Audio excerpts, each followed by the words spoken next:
Alright. Doing my checks, make sure things are working.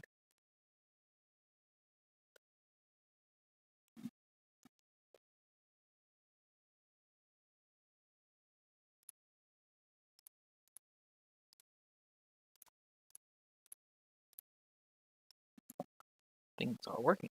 Nice. Always a good sign.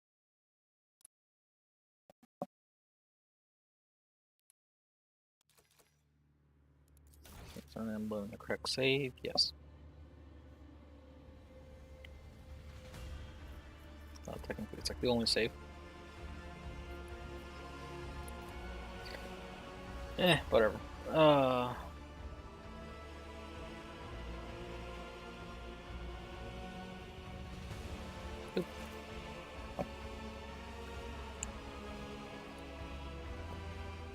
Alright, so where we left off. Last stream basically did the Act 2, or well, the first part of the Void Shadows DLC. So I'm supposed to trigger back in Act 1, but because I haven't done, just now got the DLC and activated it for the account, for the save, it just now happened. So it's pretty easy, but all things considered. But yeah.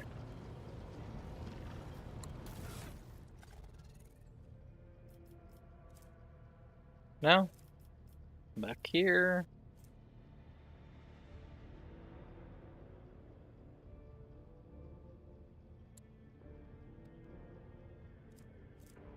Where did that come from?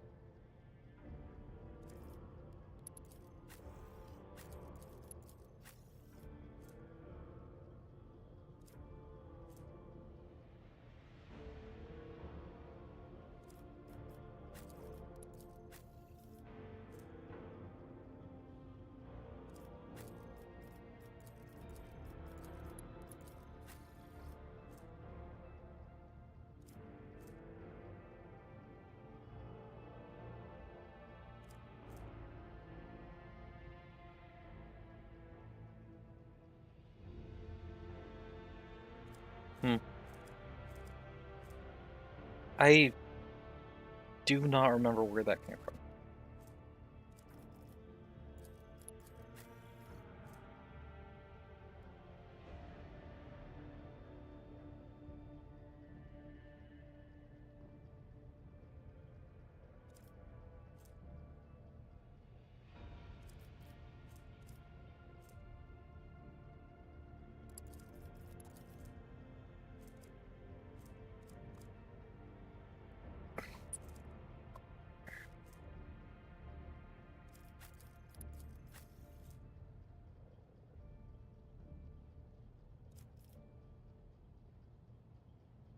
Anyways. Onwards to the next places.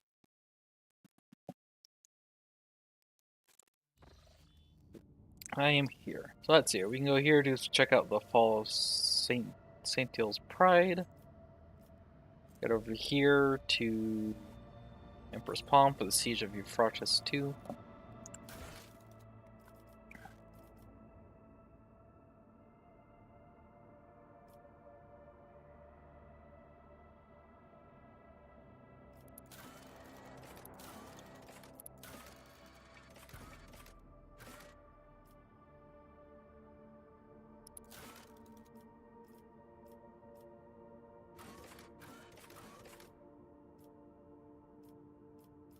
So here, falls Saint Teal's Pride. Woden's part of House Corda's domain was attacked by the vicious Drukart.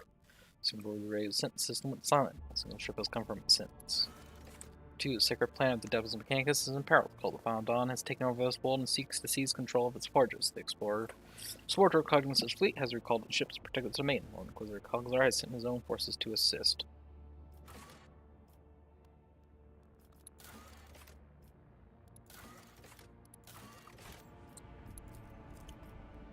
So this place was attacked by Jakari, this place was attacked by the Cold Found Dawn.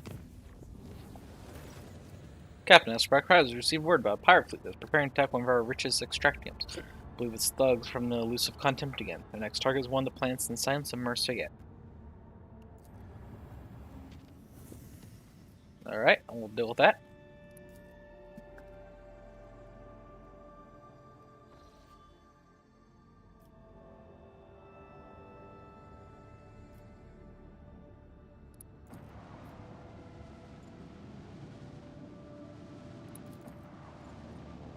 Howdy, I am here to help. Warhammer, our guards have protected active combat operations in the orbit and on the surface of your Frontis 2. Tried to contact the explorers of the flagship Covenant's fleet coordinating the siege, but received a strongly worded demand not to interfere under threat of armed retaliation. Please give me details on the combatants. The world was besieged by a squadron of the Cognizant fleet, supported by a joint armada of vessels from across the entire expanse. Among the latter, we are righteously vessels recruited by the Lord Inquisitor to defend the sector. They are opposed by the Final Dawn scum, by the blasphemous traitors from the ranks of the Word Bearers.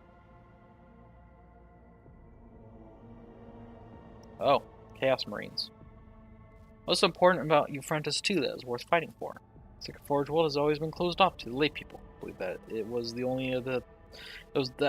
believe that it was only at the threat of having it utterly corrupted by the ruinous powers that explorators had begrudgingly accepted their profane allies setting foot in their blessed world.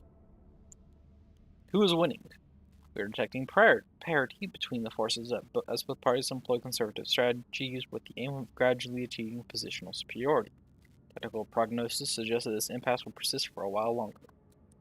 Why are they refusing our aid? Their reactions result of reasonable wariness, Your Lordship. The ancient network of the cult of Final Dawn spans the entire world and has proven its effectiveness time and time again. I presume Secretaries are afraid of letting a treacherous vessel into their combat ranks.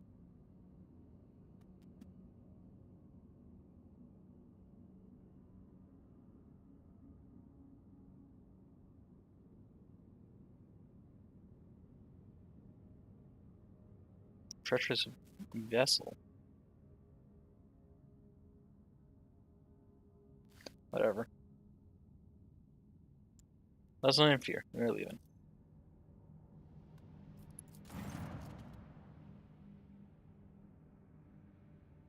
Okay.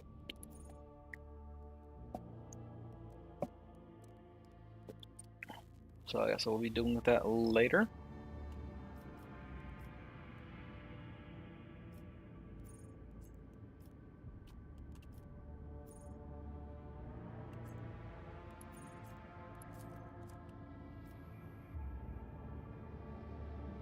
Should I just make another funny jump? I'm gonna make another funny jump.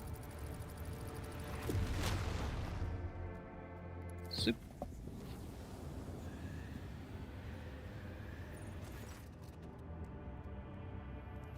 Oh, Cabela. I'm not fated to be your shadow, dumb and lash. You must perform a ritual of Solar Bond, for it pleases the Undying One. Let's speak on the bridge, and I will take us to a place appropriate for the ritual. What is this ritual? Come, you will see. I do not wish to speak of the mysteries of the bloodspun web over the Vox. This knowledge is not meant for the ears of the uninitiated. Okay, I'll be there. Thank you, Dawn.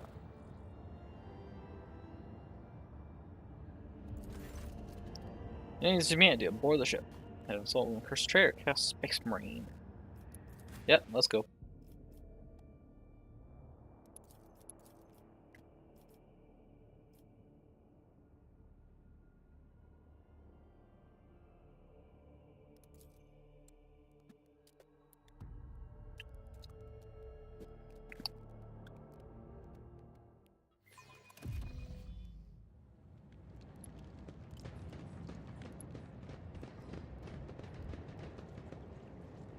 We are the Spear. Save your jests about furred fleas and marked territory. I heard enough of them back on Fenris. I forge a path through the sagas. Look no further. Your heresy ends here.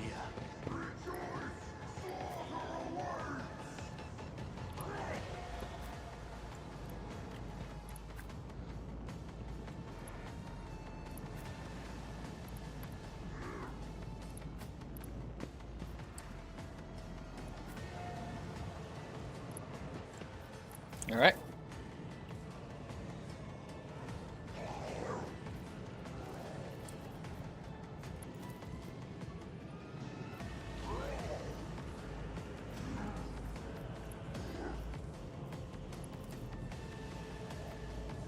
am not your Xenos pet monkey. Okay, why is it showing as X stat if I can?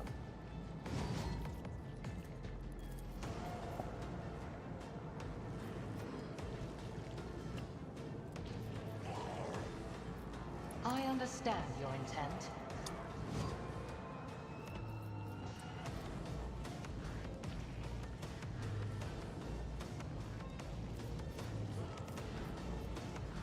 This tedium is beneath me.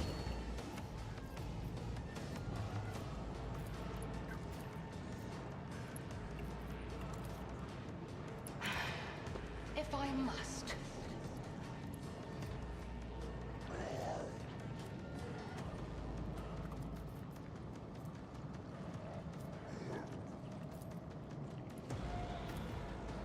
I am not your Xenos pet. My ancestors guide me.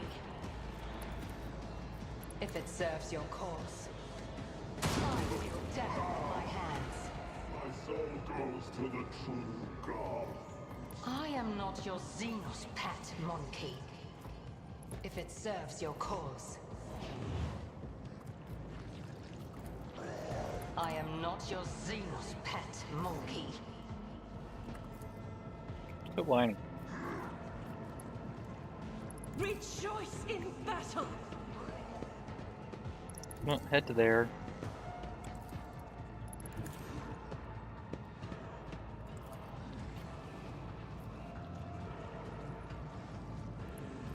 Doubt is for the weak. As the Emperor commands, I act.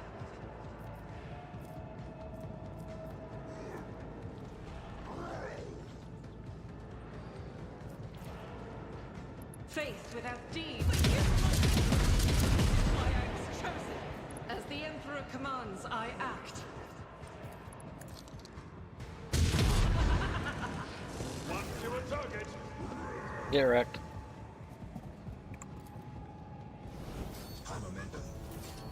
Power resides in the will of the righteous.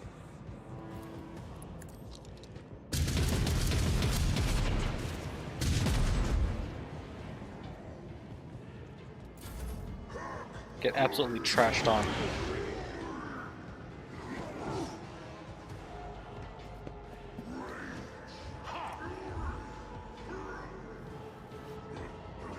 Cleanses the body.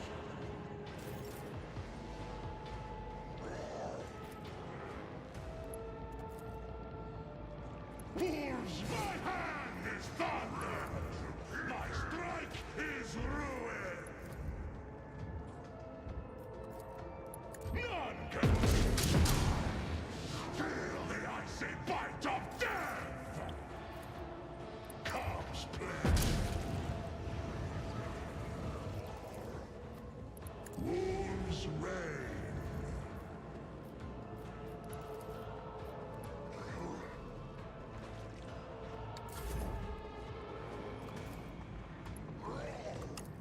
On it.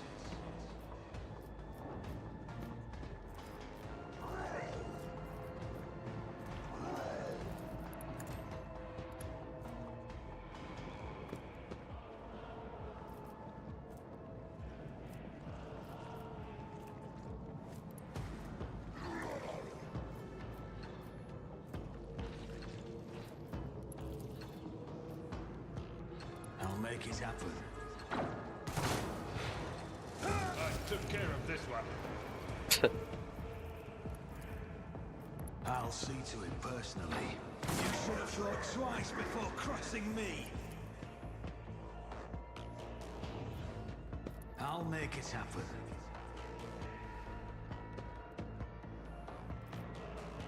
I've suffered worse. My place is at the fore. That's not the Seneschal's job.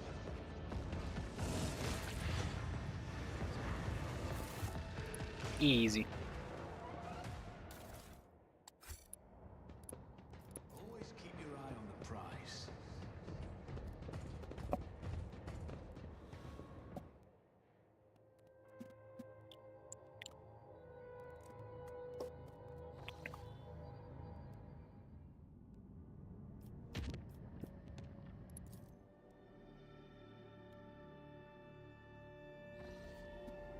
Howdy again, pirates.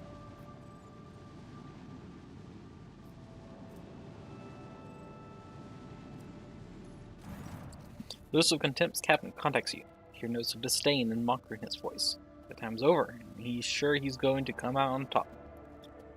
After the rogue trader's death, Von Valencia's proctorate will become his playground, where he'll claim plenty of booty before someone dares hunt him again. Bridge officers report that Lewis of Contempt is preparing for battle. Time for Lewis of Contempt to pay for its insolence. To battle.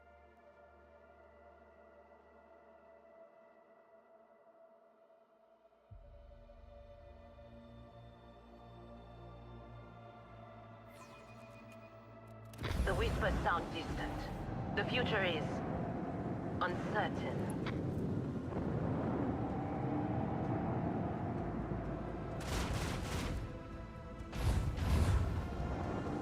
Agitators, dang.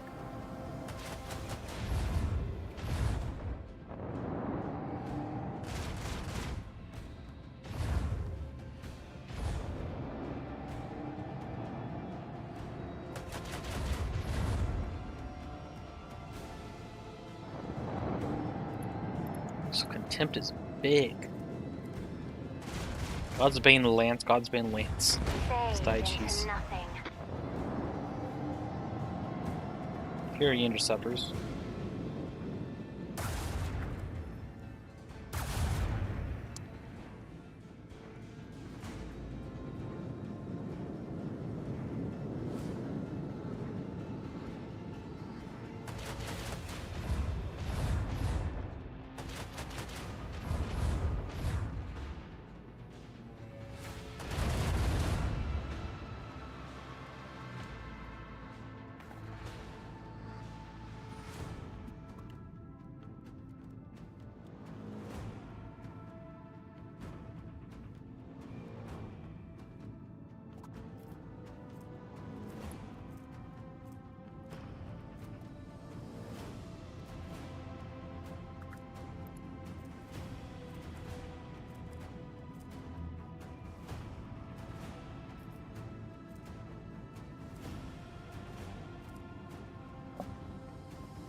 Yeah, it's a big ship right there.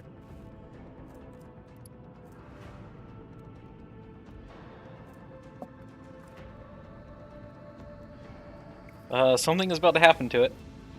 Something's about to happen to both these ships.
Let them taste our fury.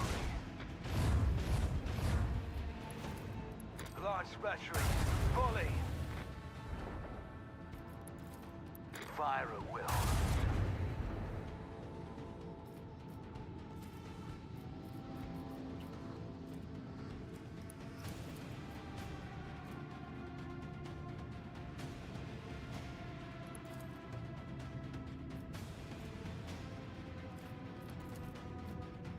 Make every shot count.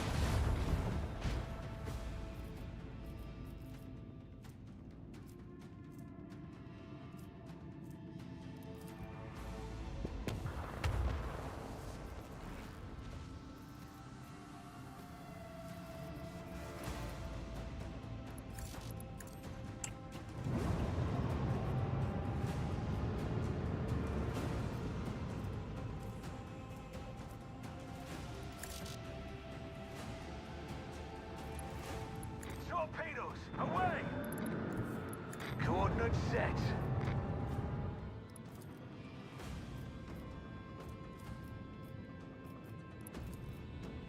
Salvo!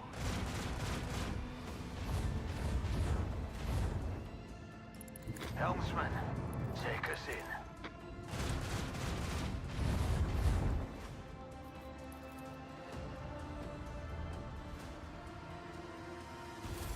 Are we good?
Keep up the pressure!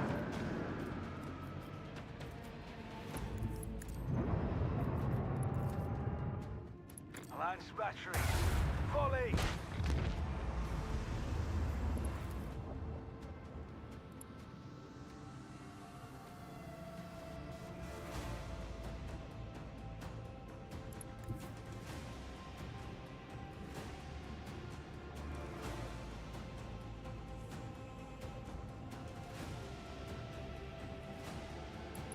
Coordinates set! Fire at will!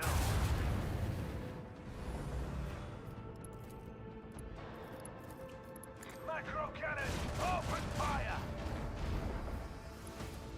Let them taste our fury!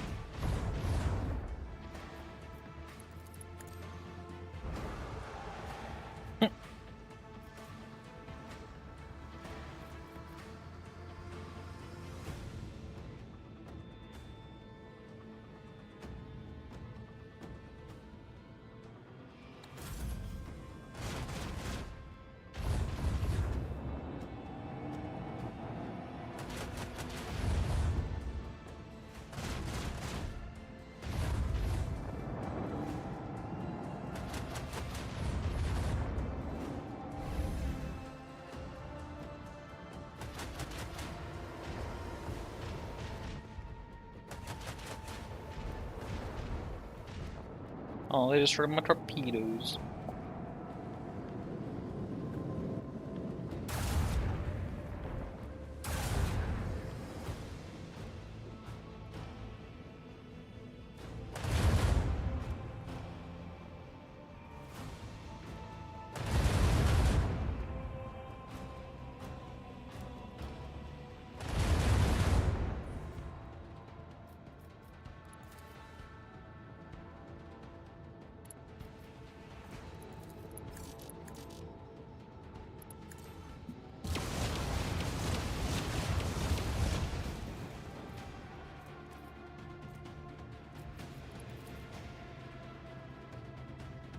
Macro cannon, open fire. With the force of a supernova, The dark void will erase their colors. Lance battery, volley!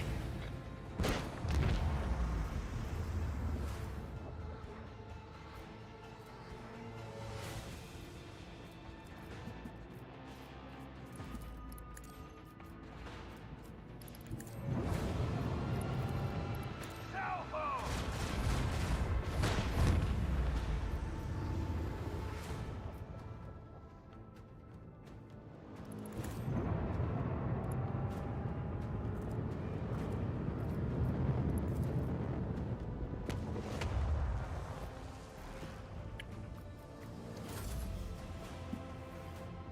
You should just self-destruct, I believe. Or do I really have to fight them still? I really have to fight them still.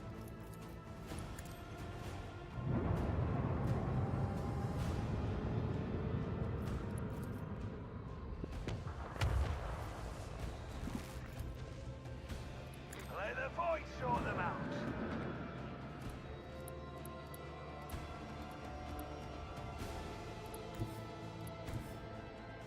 Engage the engines.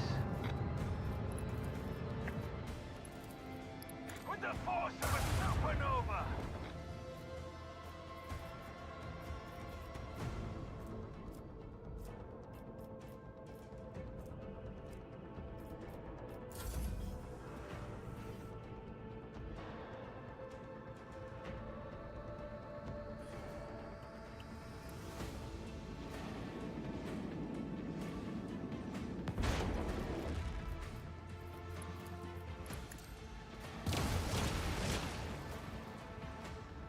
Another battle won. On to the next one. Victory! And a level up for the ship.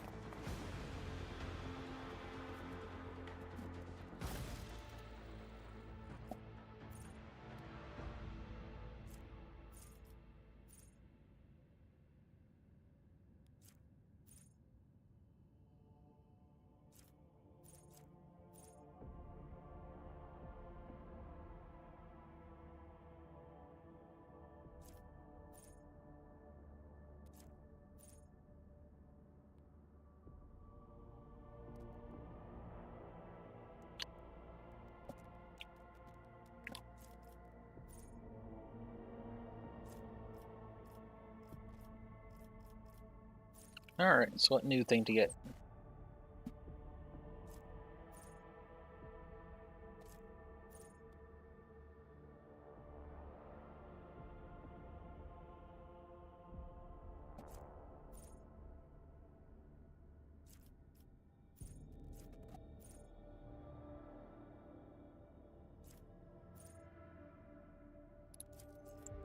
So giving them more dodge to my torpedoes and sanctified restart for less penalties for restarting shields.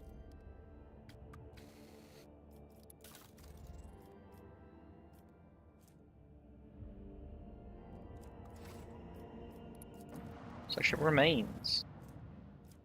Nice.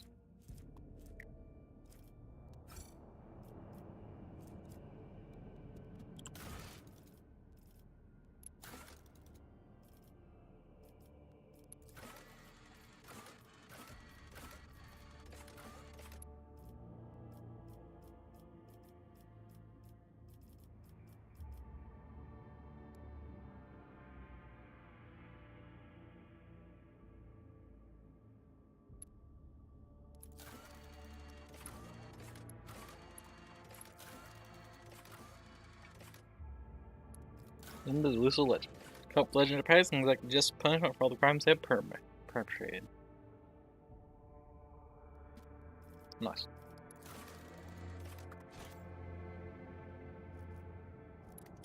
Alright, where to next? You go to Foulstone, finish Xenos Intoxicant.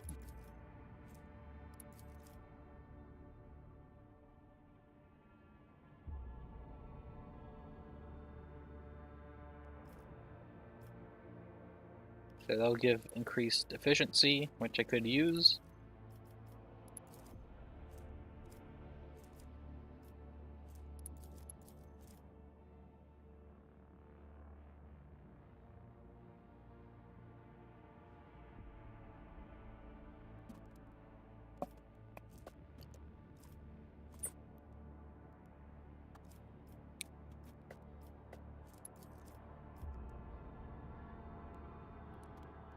So I lose some profit factor, but that efficiency bonus would be nice. And it's a nice thing to do. Battle auction complete. Gain profit factor. Gained the melt weapon. Great diligence.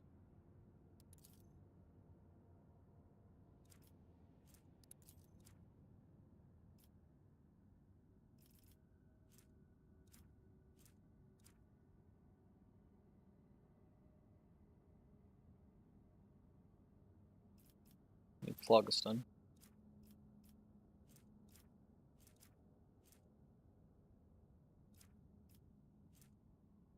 If they had a mantine, I don't want to use mantine. Gamma.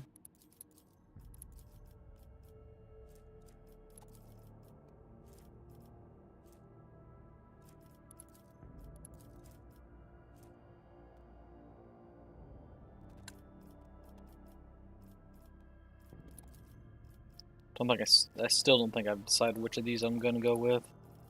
I could try this one for the explorator reputation. Holy ammunition.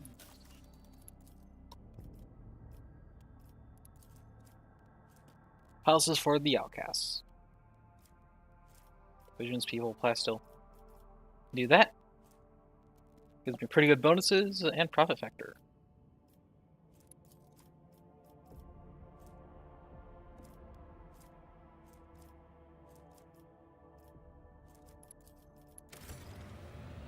That was just instantly completed. Okay.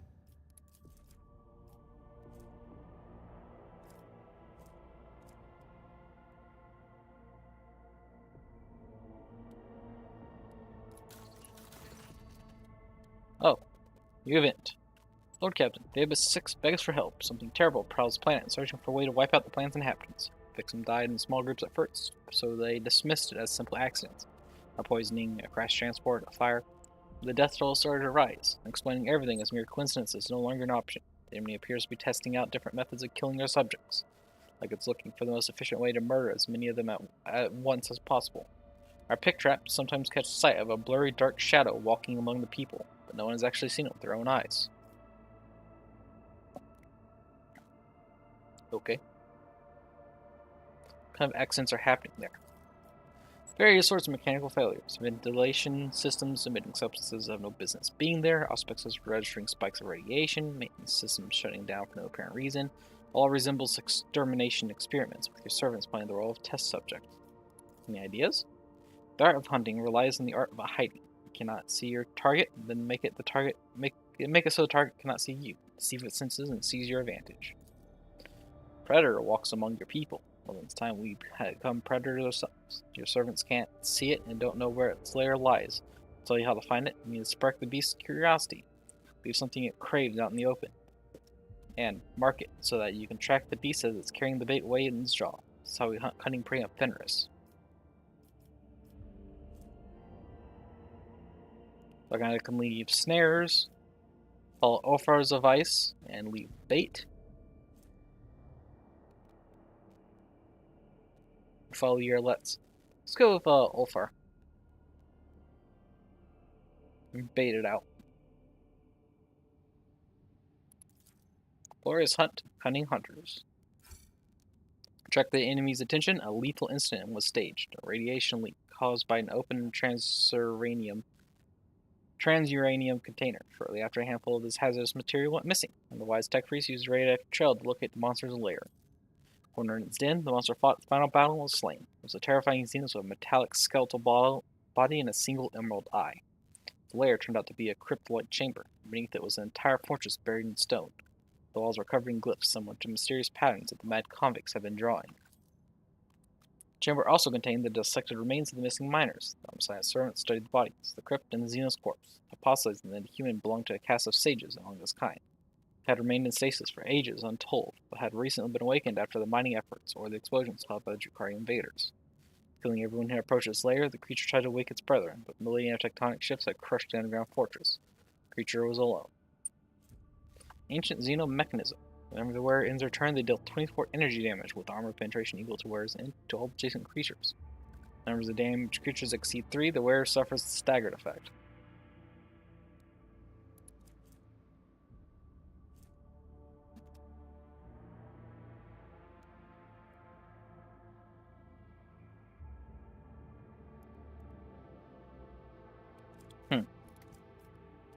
Interesting. It's kind of as a holy gift, too. Weird. Fearsome insects, the ones that assailed the colony, were the only tool the Xenos had left, so it chose to lie in wait. But when the heretics of the Found Dawn sabotaged the fortress's reactor in their attempts to destroy the planet, Xenos grew restless and started searching for a way to exterminate the humans. Now the last Xeno survivor was dead, and so was the entire race. At least, so prayed every Denzian of Veba 6.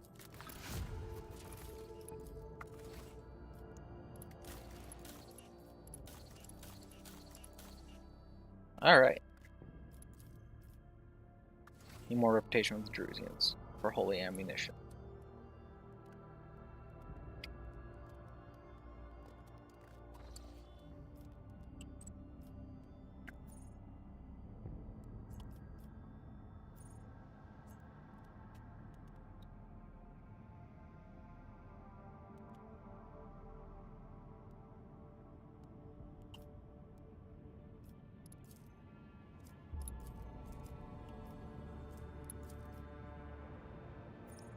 The Monkless's Prism.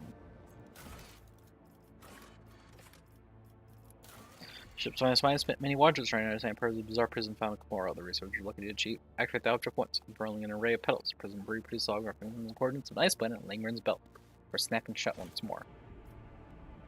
Well, I'm out here. Might as well go. Lord Captain, permission to address you with a request. Our head sergeant is sabotaging the ship's operations. Has quarantined, several voidsmen on the crew of a piddling sickness. People don't even go to the medbay when they come down with it. They just wipe their noses and keep working. Only a dozen or so die from it in a whole year. We're sitting on our hands here, so I ask you to talk some sense into him.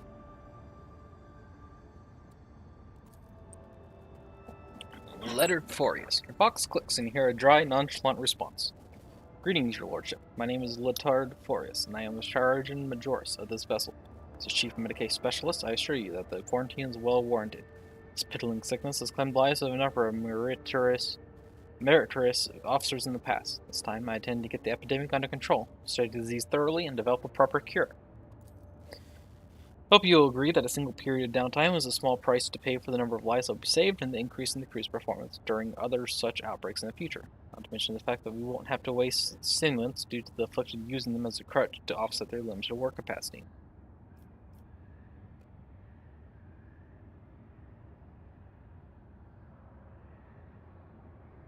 I intend to study this disease. By gathering enough infected individuals together, letting the illness progress, comprehending its properties, and finally, killing it.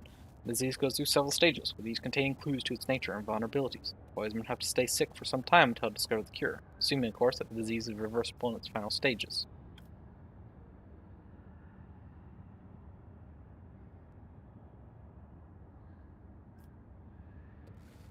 Okay, so being the disease is a level goal, we can improve your methods, find volunteers, expect to cure for 1 to 1 year done, boys matter to be treated and put back to work.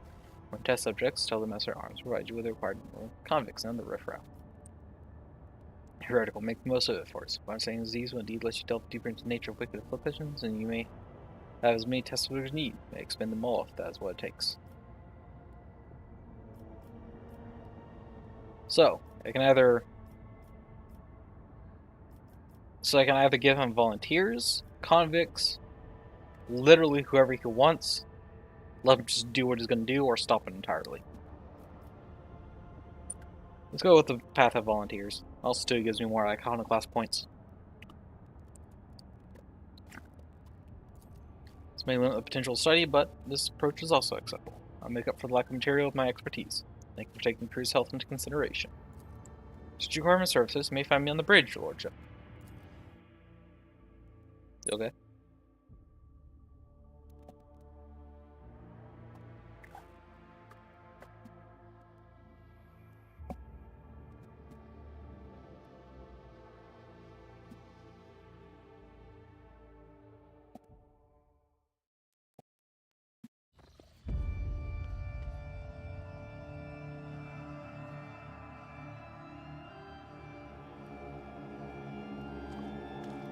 Bath time, I guess? Oh, that's a problem.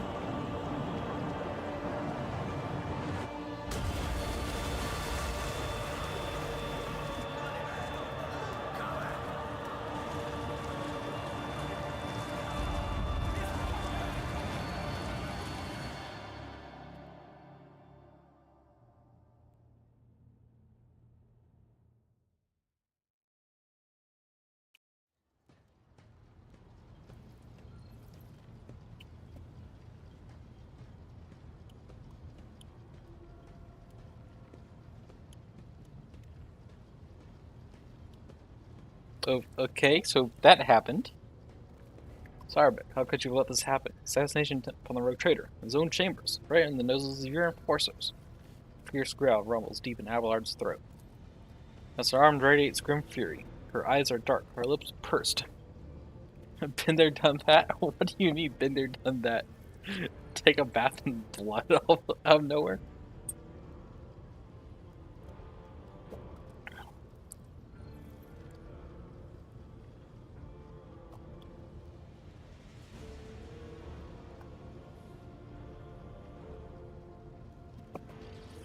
Not as much blood? Okay. As her arm radiates grim fury, her eyes are dark, her lips pursed. With a practiced hand, she removes them all from her belt and offers it to you. An unforgivable error. I accept full responsibility and ask for due punishment. I want an explanation, not vain chastisement. Put that weapon away and report.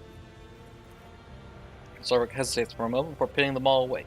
Understood, Lord Captain. Reporting. All adjacent decks have been isolated. We have begun our search for the culprit and have set up an investigation headquarters on the officer's deck. Substance has been analyzed and confirmed to be blood containing traces of major mutations. While poses no risk of infection to your lordship, the very presence of such genetic aberration on board is a serious threat to the safety of the ship and must be addressed promptly.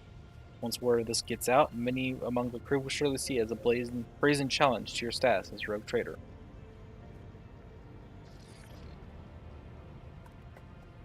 So I was just had a bunch of blood of mutants dumped on me. Okay then. What was a genetic aberration? Heresy of mutation. Mutants are very vicious beasts who sow only ruin and death. They are devoid of all humanity, and the vile blood that runs through their veins feeds their unclean thoughts and urges. Numerous accounts speak of entire colonies falling prey to bloody uprisings staged by these creatures, all because their governors were too squeamish to order genetic purges. You don't say. I wonder why somebody we don't consider human and exterminate by the thousands would think to revolt. What a crazy mystery. Alas, the Imperium's enemies are not limited only to those within its midst. Mutants can come a considerable threat, especially when given the chance to organize. Heretics have revealed themselves and are eager to fight. And fight we shall. Thus will be purged of their filth. Could this have been an assassination attempt? And then they would have filled the bath with acid or poison instead. There are easier ways to kill someone than drowning them in blood, as foul as that blood may be. Cassius shrugs. I beg to differ. If something of the sort to happen to me, my heart would surely stop. Also, what are you doing all the way over there? Everyone else is over here. What do you intend to do next? As one, every officer present gets on their knees. Our captain, since has cast a shadow on our honor, we only ask for one thing, a chance to absolve ourselves of our guilt. Allow me to head to the officer's deck at once, so I may lead the investigation personally. Okay. Lord Captain, on a previous occasion, it was your invention that resolved a matter that my own rigidity had only succeeded in making worse. With all due respect to Mrs. Sarbrek, perhaps you would benefit from your fresh perspective. Established procedure of the dynasty would change.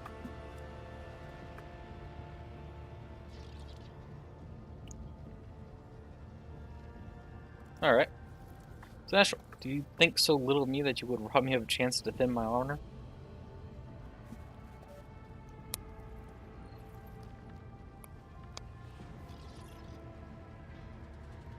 I'm curious to see the Master Arms in action, and I preside over the investigation.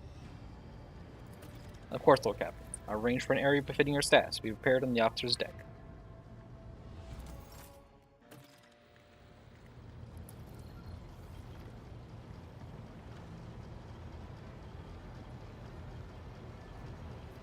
Alright, well, so that happened.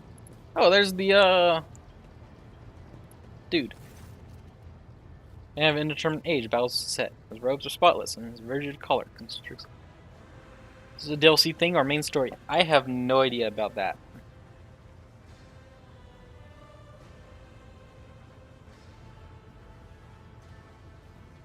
I knew the part of going down into, like, with everything with the Cabela and the Bloodspun Web. I know that's DLC. But past that, I don't know anything else about the DLC. So, I really don't know.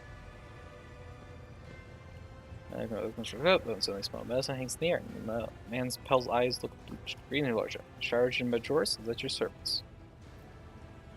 Tell me about your responsibilities. Your job is to save lives, heal wounded officers, develop vaccines for onboard epidemics, discover new methods of healing. However, I spend most watches listening to patients about their many qualms, managing the junior Medicaid officers, and dividing the afflicted into those who matter and those who do not. Rather irritating addition to my duties as Charge and Majoris. What sort of new methods? There are many. I am ever in search of solutions to dangerous afflictions. My latest work involves studying a particularly lethal disease that devours a person's flesh and skin. I already claimed 12 lives, but their deaths were not in vain. I've learned much about the enemy, and the vaccine will soon be ready for testing. I see. Hope you have satisfied your curiosity? How'd you come to serve in my flagship? I was Master Healer on a world that belonged to the Korda dynasty, and I managed to cure someone who was considered doomed. Not because of their illness, but because a certain self-important priest had tried to cure them with a prayer and failed. After I put him to shame, he started spreading rumors that I owed my skill to the influence of the ruinous powers. I sought refuge under Lady Theodora, who expressed an appreciation for my talents and welcomed me and my family on her ship.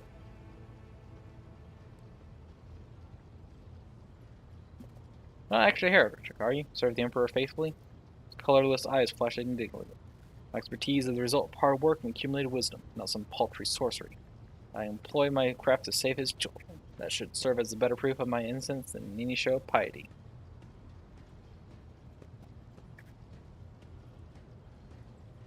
Are the customs of Korda world truly so uncompromising and blind to reason? Teach a man to read, you raise a bright heretic. I believe that was one of the favorite local sayings. As for demonstrating the superiority of knowledge over the advice of holy ecclesiarchies, well, that kind of defiance was sure to put my life at risk.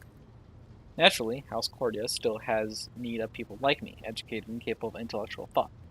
However, anyone who is permitted to learn does so under strict supervision. I've heard Lady Insidia's ship has a dedicated compartment for sages and keepers of knowledge that more resembles a prison than a vibranium.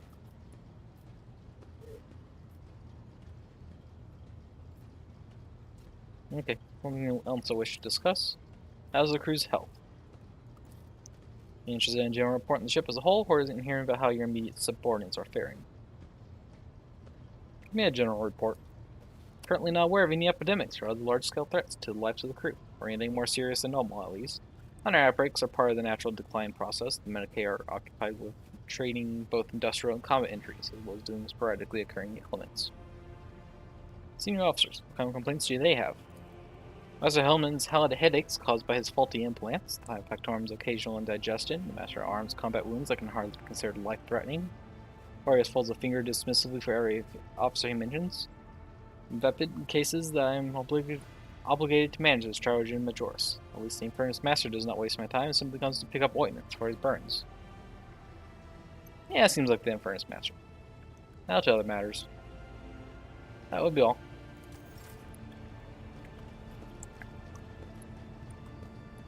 Alright. And then Bella wanted to talk to me.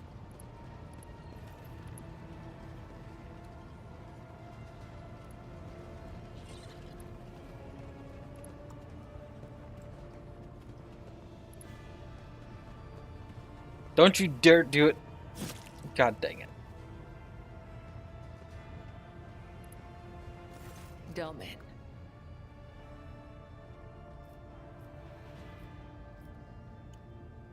That's why she's been using her opener. Ready for the binding ritual. And Then follow me. Follow me, Domin.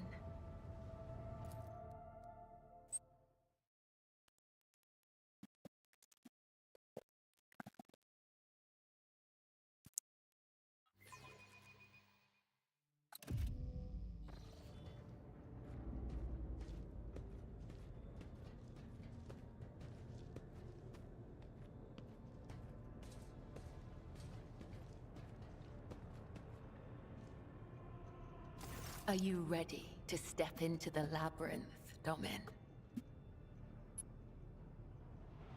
Exactly what we're gonna do. This is the ritual of binding. By the Undying One's will, our fates and ours one. But I must still guide you into the maze of my mind. Although it is my predestination alone to walk its corridors in search of answers, your image must become part of the tangle. For I am your shadow, Domin, and your presence will aid me in sensing whatever threats may be looming over you. Okay. What's all this on the floor? Instructions, directions, a depiction of the puzzle that can only be solved within one's own consciousness by following its bends and turnings. I do not require these lines to find my way, but for you, they will serve as a guiding thread. Okay. I'm ready, fella. Let us begin. Your weapon for the ritual. Watch the lines on the floor. You can only pass through the gaps. The rest, you need not know. Enter the labyrinth, Domin. Okay.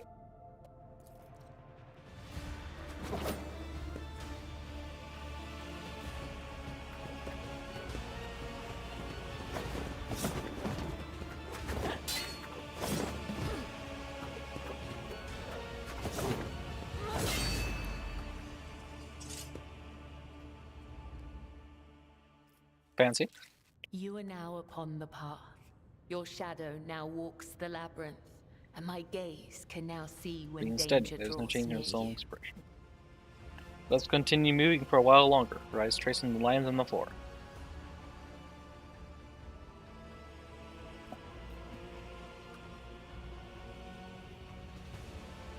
Can you tell me what this really was? What was the true meaning of this rite? You are not required to understand. You have joined the ritual. That will suffice. I only seek to understand why this matters to you, to understand you. Understand me? Why, Domin? My fate is preordained, and our places assigned. We both must serve the Undying One, as his design foretells. But if such is indeed your wish,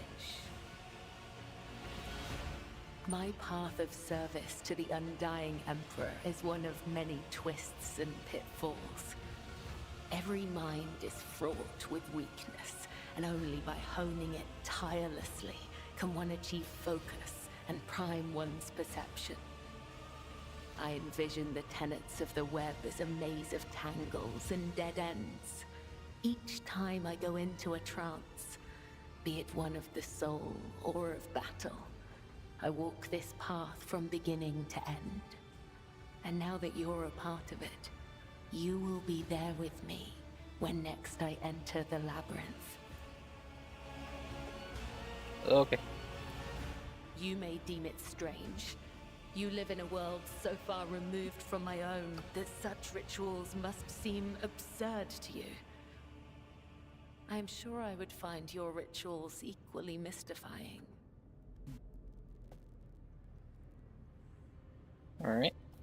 Yes, you're right. Our rituals are simply too different for us to understand each other. Let us abide by our respective threads. Okay. The labyrinth has accepted you. We have danced amid the crossing lines and minds, and by the dance, we are now bound.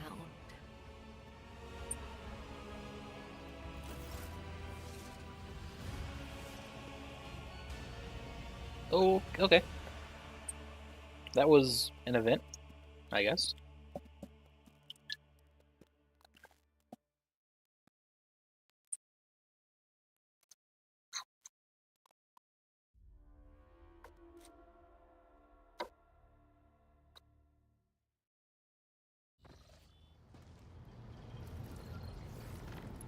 Alright, now to figure out why I was coated in blood. Starbuck.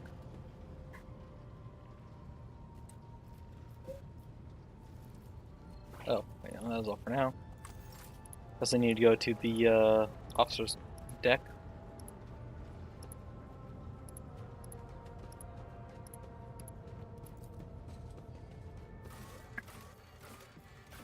Officer's deck, okay.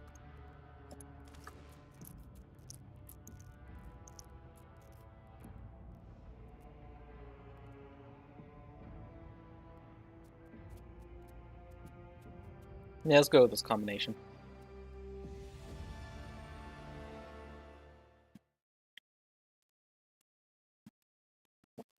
Actually, now that I think about this might be with the DLC because it requires going to throughout the ship.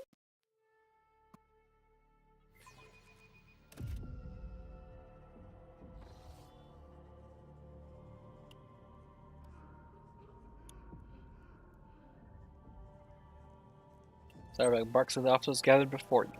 His lordship, the Rogue Trader, has seen fit to honor us with his presence in order to monitor the course of the investigation. You're expected to perform your duties immaculately, and report your every step to me. Should any of your actions bring shame to the enforcers, you will answer to me personally.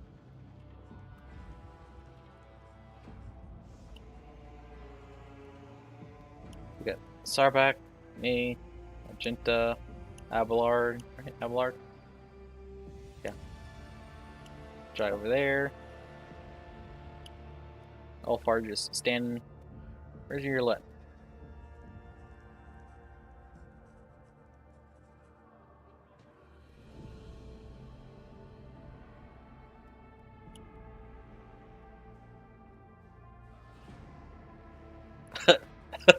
Okay.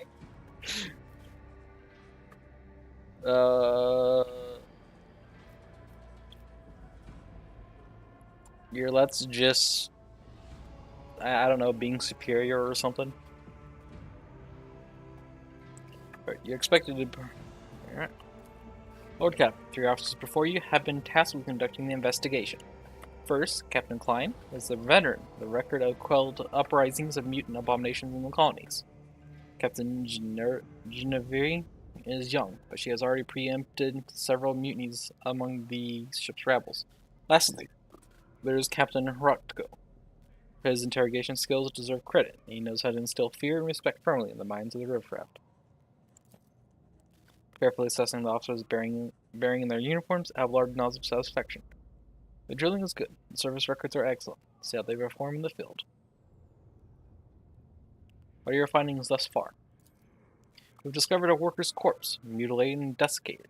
We're still looking into the man's identity and position, but the Chirurgeon's report has confirmed that among all the blood that was pumped into your bath chamber, the blood-carrying mutations was indeed his. The workers from the nearby decks have all been checked for genetic aberration. The mutations identified are all within the norm for laboring masses, being rounded up for interrogation as we speak. Europe frowns as you surface the deck. So much noise and empty violence. I'm surprised you were able to find anything as pandemonium for your own making.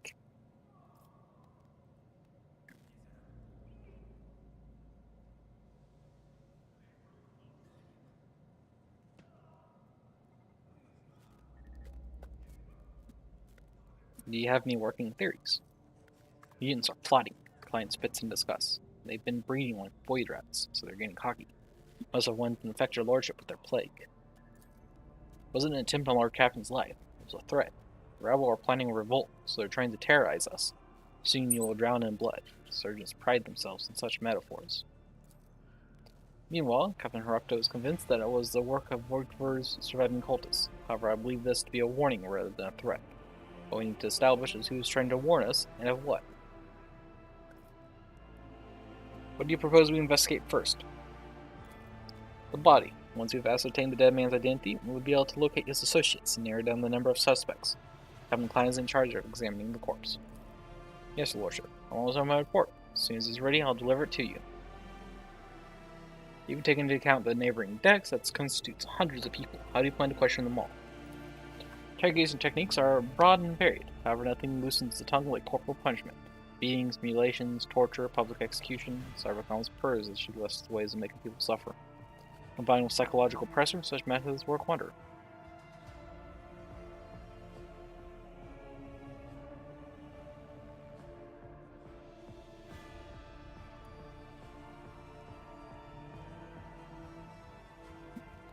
Unfortunate necessity. Let's return to other matters. The Lord Captain, most unfortunate, says the Master at Arms, a bloodthirsty smirk stealing across her face. Are you okay? Then let us begin. While we wait for Klein to report back, please enjoy the refreshments that have been prepared for you, Lord Captain.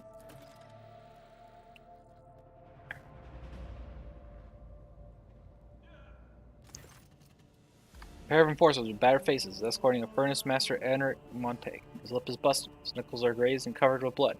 There's a chewed up glow stick between his teeth. The enforcer drones nasally. You apprehended him while he was trying to break through to the detained rabble. Came to a scuffle, barely managed to restrain the troublemaker.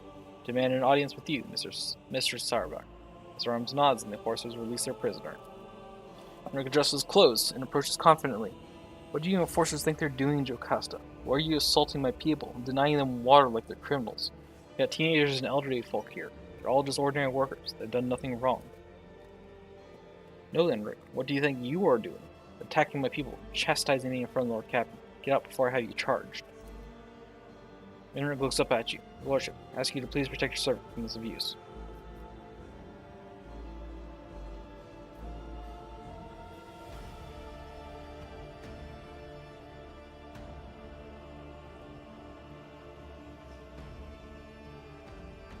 Seize the beings immediately. These people are to be provided rations and water. Not dare disobey your lordship's order, even one I disagree with. Thank you. We won't forget your mercy.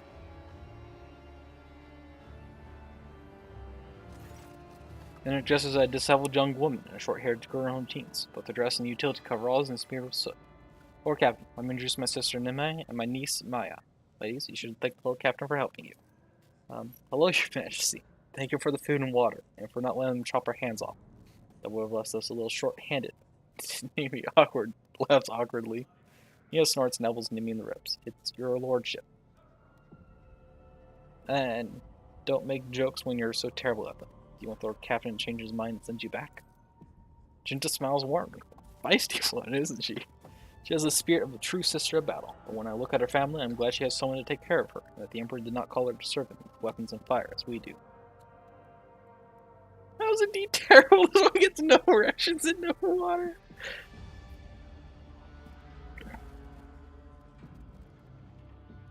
How did they end up in the hands of the enforcers? Status as senior officer exempted me from being arrested, but that same privilege is not extended to them. They were taken, along with the rest of the clan. They were acting horribly. They were hitting people in the head and the ribs. They didn't care if someone fought back or not. Nemesis would never allow that.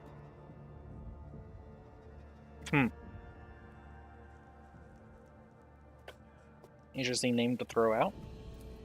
He elbows her again. Shush. If they hear his name, they'll get angry again.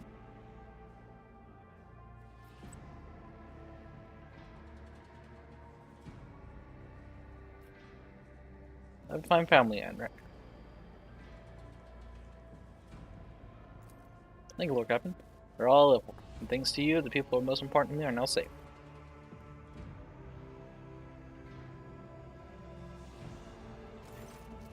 But Klein snaps to attention. Identifying the victim is proven impossible. His face has been smashed in and his body is badly maimed.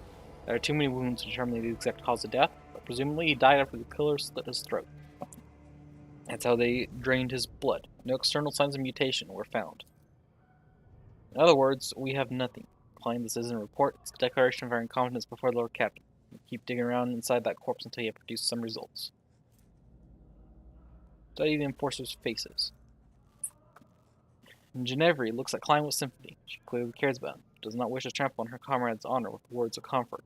Proctor regards Klein with a contemptuous smirk, while Klein scowls back at him. External signs of mutation, say. What about internal signs? Performing an autopsy was inadvisable due to the danger of contaminating the area with genetic aberration. See a flash of genuine horror in Klein's eye before his gaze turns glassy.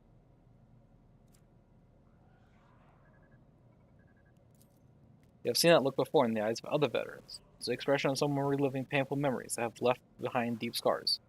They cannot hope to overcome such trauma on their own. They would need help, or a partner, or perhaps some strong emotional stimulus.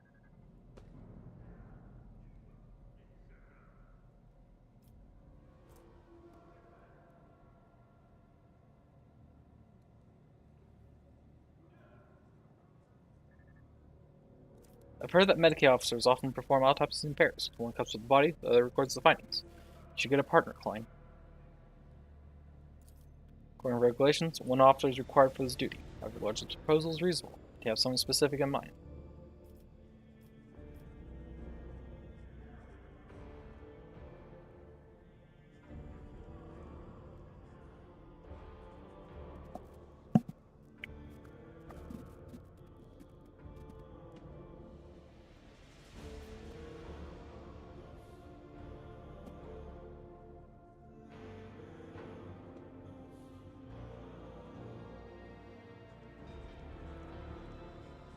So I could make Shrakto and Klein work together to get along, or make...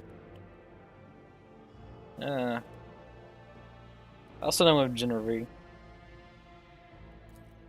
Catch Genevieve's grateful look, then watch as he smiles encouragingly at Klein. Come on, Klein. You better teach the greenhorns how to carve up mutants. Grabs a pair of respirators, make sure we don't catch anything.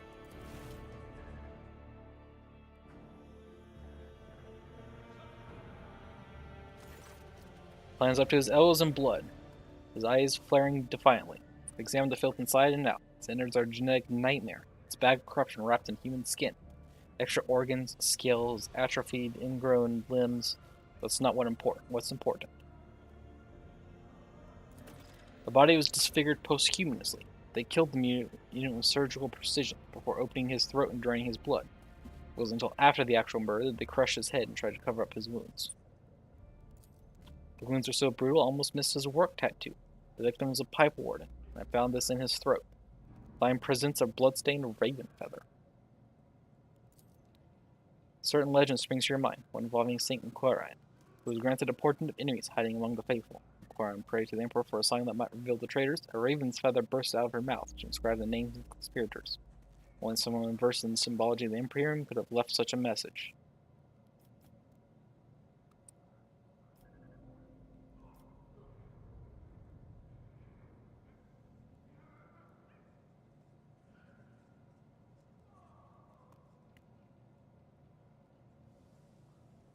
There's Saint Claring, because be a sign. That means not make illusions of saints. That's what someone versed in the creed. What tattoo? What do pipe wardens have to do with anything? Pipe wardens are a worker clan that services the ship's sewer systems. Tattoo indicates the worker's status and personnel number. This one was SP24601, Senior Pipe Warden.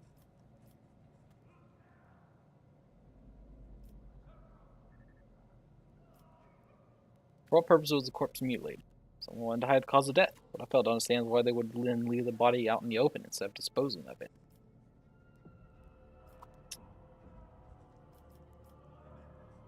Well, I should gift you a glass for Hamsec for your good work. Quick, you need it. Han accepts the glass and downs it instantly. Evidently, he's in no state to savor the bouquet and taste of the fine drink you have offered him. He just wants the buzz. Fair enough. What was our next step? We should run the victim's identification number through the masterwork log cogitator. If this machine spirit favors us, we will be able to narrow down the number of suspects. Genervi, this is your arena.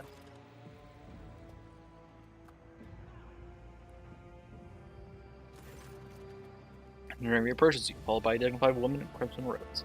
Let me introduce the esteemed tech priest Androveda Phi.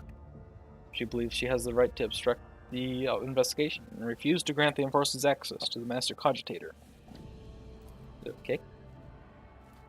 Tech priest lets out an indignant Banaric trill. Requests of the laywoman's willful activities be halted. She tends to torment the machine spirit master work log cogitator Iota 3B. The venerable spirit is ill and in no disposition to endure such abuse. What was the problem with the machine spirit? The spirit is old and quick to anger. It therefore calls for a sensitive approach, not a torturous intrusion by a brutish laywoman. Since the start of this watch, the spirit has been unwell, so we have been trying to soothe its woes by applying sacred unguents and sensing the great machine's force. The dogma of data recuperative quarantine prohibits any disturbances to blessed machines found to be in such a state. Exactly as data recuperative dogma prescribe. Let no profane hand touch the sacred machine stricken. Let the mechanism be shielded from all worldly troubles by a veil of righteous litany. Let its shrine be thricely honored until the malady is no more. Judging by Genevieve's expression, she would rather have her profane hands touch Andromeda's Phi's neck.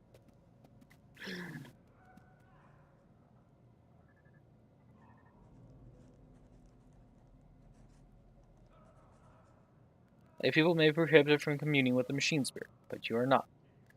But you are not, esteemed tech priest. Genevieve will merely stand your side and observe. And just shoots Genevieve a sidelong glance. Very well, I shall disturb the spirit, but I demand the laywoman show respect and do as she is told.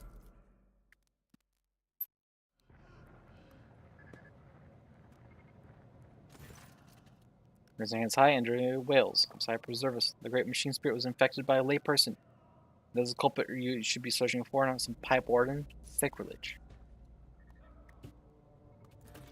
We've discovered that Cogitator's malfunctions began after an unauthorized attempt to access it was made. Someone deliberately angered the machine spirit in order to bury the work logs. Thankfully, the steam tech priest was able to appease the spirit and extract the information we needed. The victim's name was Orto. The day he died, he was servicing valve 27B, which supplies water to the Rogue Trader's bath chamber. He also has a partner, who has yet to appear for duty since the incident occurred. We have a suspect. Can murderer get to the Cogitator too? Possible. Since the start of the watch, this area has been used as the center of operations. A rebel could have slipped by unnoticed. Moreover, a common pipe warden wouldn't know how to commune with a machine spirit. The murderer had help. Who's the partner? Senior Pipe Warden Gwendon, number SP26855, an 8th generation Pipe Warden. No registered infractions, excellent discipline, perfect work record, exemplary servant in the Imperium. Mr. Arms, how do you propose we find our new suspect? Before Starbuck can respond, Rocto cuts in. Lordship, there is a man named Gwendon among the rabble waiting to be interrogated. He immediately struck me as suspicious. Please allow me to question the man in your presence. Starbuck narrows his eyes, but all she says is, bring him in, now.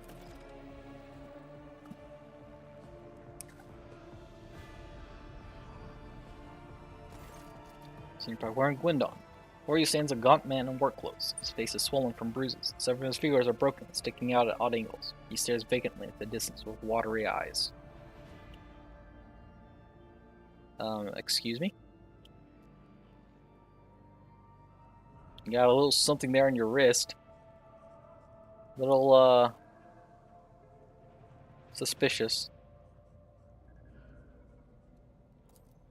Start talking to you, Miserable Wretch. You tried to kill Lord Captain, didn't you? Proctor grabs the worker by the lapels. Gwendon's coat flies open, revealing crude occult symbols painted all over his body. What's this? Heretical brands? Cultist scum.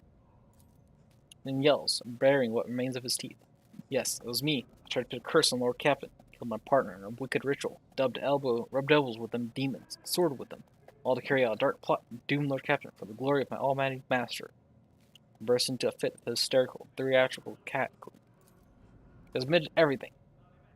The vermin have insisted time and again that the assassination attempt was carried out by one of the Volkver's surviving henchmen. I was right. That's we weren't so thorough in clearing them out as we thought. We cast a sharp look at Starbuck. Assess the enforcer's reaction to the confession. Rata looks proud and self-important. Genevieve is biting her nails, if hesitant to say anything. Starbuck is observing the worker in silence, apparently sunk deep in thought. Meanwhile, Klein merely stands still with a distrustful glimmer on his face. Other than Rocto, no one here seems to believe that you are looking at the real culprit.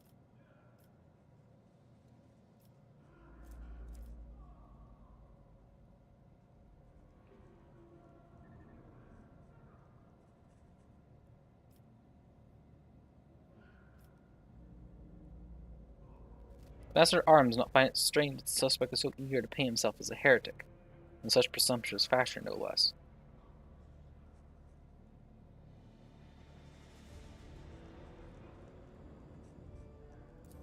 I agree, Lord Captain, Starbuck growls at the worker. I want the truth. Who are you, and who told you to give us this pathetic confession? The man blanches and starts bawling. He gives up on his sinister theatrics and bobbles in the voice of a common worker. Forgive me, Lordship. I'm not Gwendon, and I'm not a heretic. Yart's me name. I'm a laundry man. Please have mercy. They took my family. Forster said she'd throw them out the airlock if I don't confess. She made me draw these unholy marks on myself. Alvar casts a significant glance in Starbuck's direction. Enforcers have a knack for persuasion, said Starbuck. This is ridiculous. One enforcer. Name. Give me her name. Genevieve. Her name was Genevieve. What? I swear that I have not. Genevieve. The steely edge in Starbuck's voice causes everyone present to freeze. You also hear a note of bewilderment. We will deal with her later. I will handle the search for Gwendon myself. Lord Captain, would you have us execute this demon worshipper? Execute? Truly no word sounds sweeter to this monk guy's ears.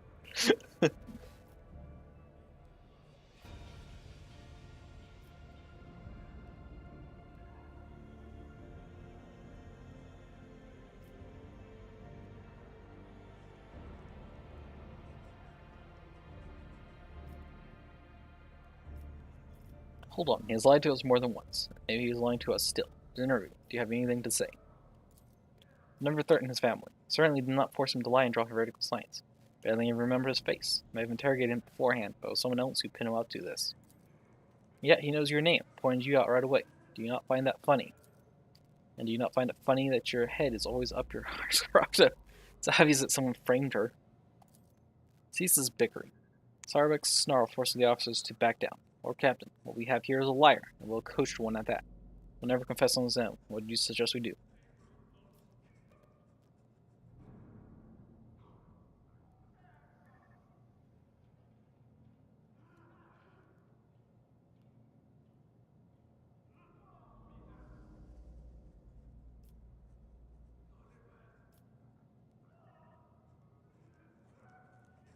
She used to believe there's not a single person who saw him being manhandled. Find those witnesses. Makes sense. You cannot beat a man half to death without everyone in the compartment getting a wind of such a scene. We will look into it. What do you want us to do with him when we are done?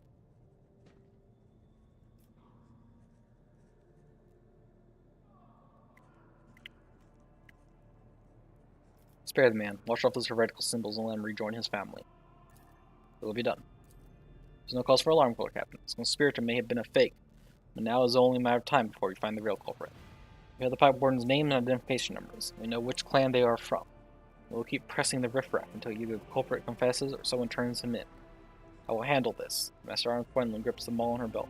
Please enjoy your meal in the interim, Lord Captain. The scoundrel will appear before us soon enough.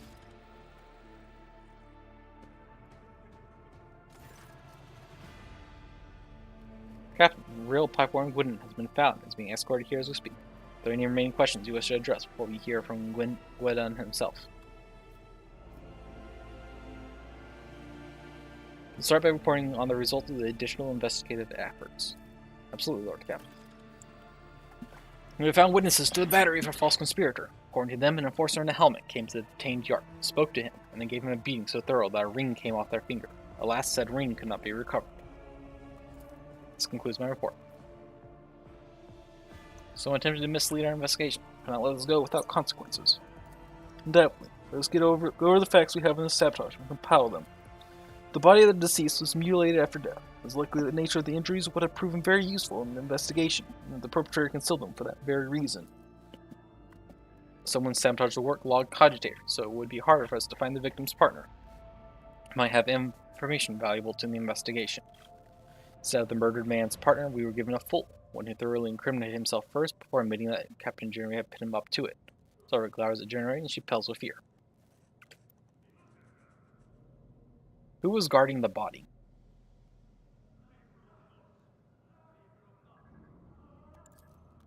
It was Jennery. Klein reluctantly nods at his fellow enforcer. I relieved her when I came to inspect the corpse, which by then had already been cut up.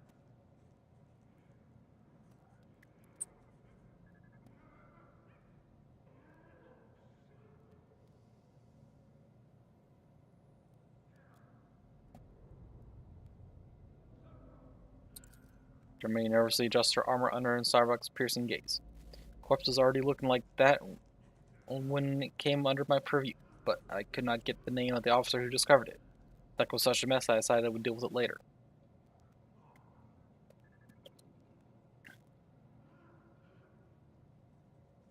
Who had access to the work log cogitator? Type Priest did not let anyone near the cogitator. They even tried to prevent the enforcer's investigation. Remember, were you there the entire time? Yes, ma'am. Since the start of the watch. I went there right after I handed the body over to Klein. The only time I stepped away was to retrieve the data slate from my quarters. I left a watchman, but he went missing. Most likely.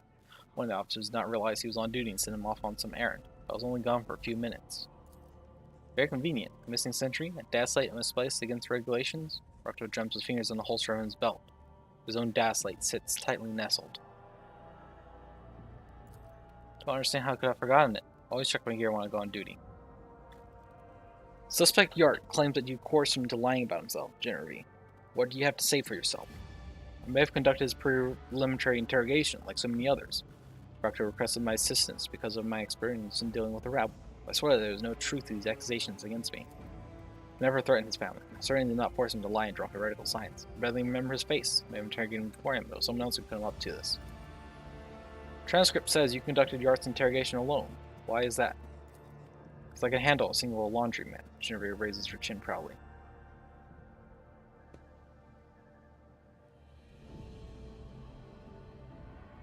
Witnesses say saw Yart being knocked around by an enforcer wearing a ring. Let me see your hands. Enforcer takes off their gloves. Not one of them is wearing a ring. However, you do find a small mark on Hirocto's little finger, as if he had been wearing some sort of band on it for a long time. Are you no longer wearing your family ring, Hirocto? Lang gives him a bloodthirsty scowl. Not on duty, certainly not in compartments full of detained rabble. Hirocto's voice is icily calm.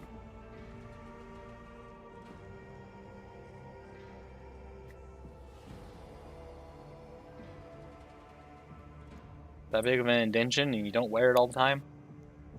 Hirocto, this is all you're doing, isn't it? Is it not? Rig draws her office and points at Hirocto, who appears entirely unperturbed. Give you one chance to retain your last shred of honor and confess. You sabotaged the investigation. Why? Is it not obvious, Hirocto smugly arches his eyebrows, to expose the conspiracy myself and to prove your incompetence to his lordship, to take the place I actually deserve? For years I toiled for the good of the dynasty. When the former Master Arms was killed, I was refused my promotion. Scathingly gave the position to you, self-serving Sarbeck and Nit. Yes, a noble name means more than talent. As crime occurred, I realized it was my chance to show what I was worth. You were busy dallying, I quickly learned the name of the suspect, diverted the course of the investigation. An easy enough task. I began looking for the real Gwydon. Had I found him in time, your position would have already been mine, Jocasta. Please listen to yourself, and you understand why they made me Master Arms. Okay, then, I request permission to dispose of this refuse personally.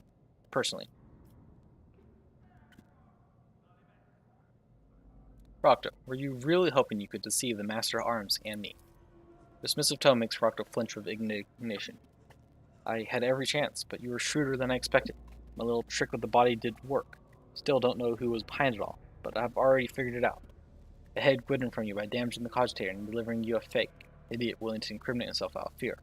You even prepared a contingency plan and crazy cracks by making sure you would blame someone else. Yes, there were a couple of slip-ups, but you must admit, it was a solid attempt overall.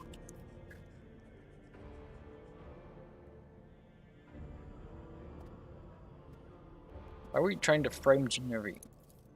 A backup plan. You always need someone to blame if you make a mistake. Hirocto's voice sounds calm, even casual. Could have framed Klein, but the young officer was already galloping through the ranks too fast and was clearly aiming for my station. Besides, she and her thick-witted subordinates were always right where I wanted them to be. You do not seem to fear punishment. All due respect to your lordship, I am an enforcer. I have looked death in the eye and will accept your judgment with dignity. There's no bravado in Proctor's word, just a dry statement of fact.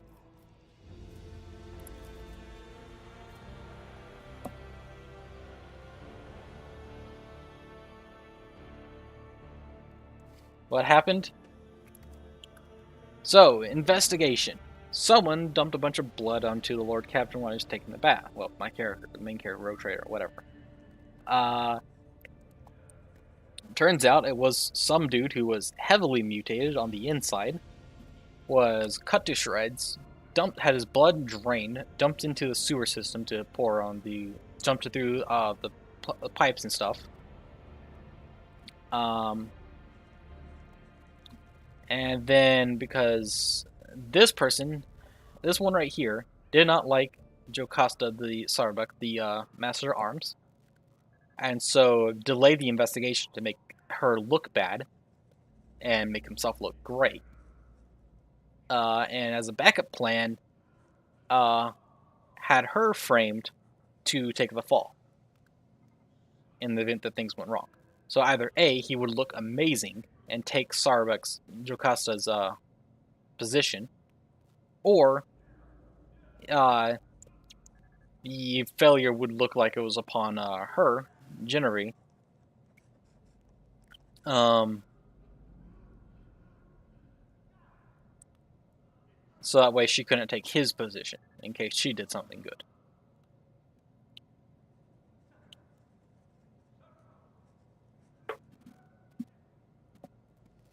And now it's time to determine this guy's fate.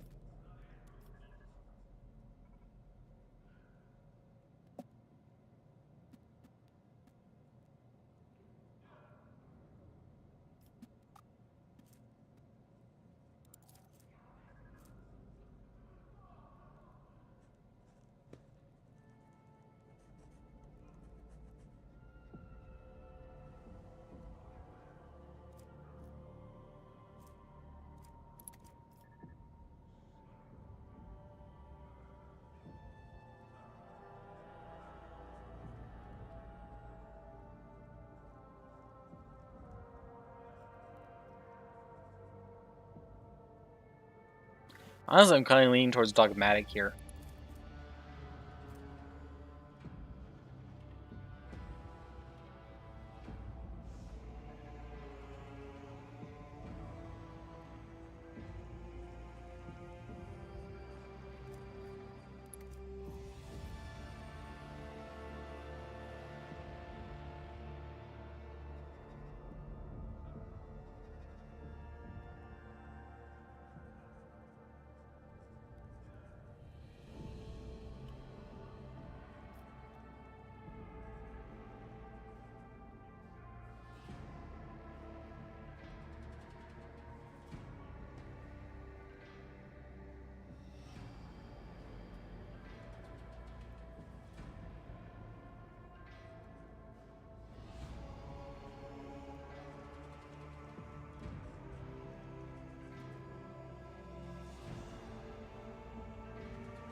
I'm thinking of doing the dogmatic approach and sentencing him to death.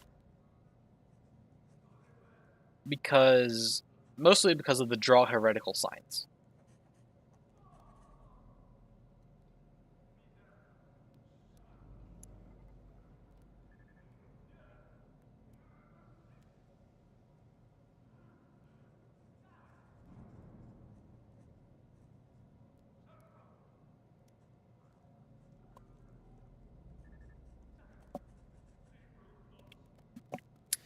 Well, due to the way that stuff works, in a way, simply having knowledge of it can be enough to screw with some people. So for him to not only be knowledgeable in that stuff when he's in no position to actually know about that stuff.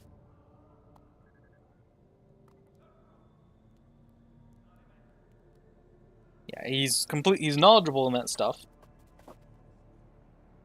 And he's willing to make someone else perform those types of things, which is generally a bad thing to do. There is power in those symbols, so making those symbols does cause a corruptive effect. Typically very minor, but to be so willing to do that to someone else is a pretty messed up thing to do. It requires a messed up mind to know, and then a messed up mind to follow through.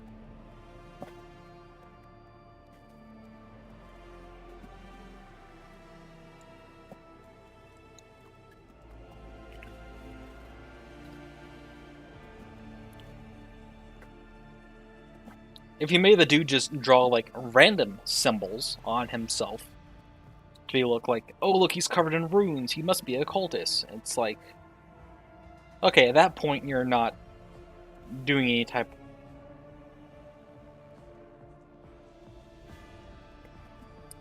Those heretical symbols are signs of chaos, which is like actually going towards like the chaos gods and demons and stuff like that. So it's not simply like heresy of like, oh, I don't think the God Emperor is all that great, or I spoke against the Lord Captain, or I abandoned my post. Like, all those things are called heresy and stuff, but they're pretty minor when it comes to the grand scheme of things. But when you're dealing with like demons and the chaos gods and stuff like that crap gets pretty insane pretty quick. So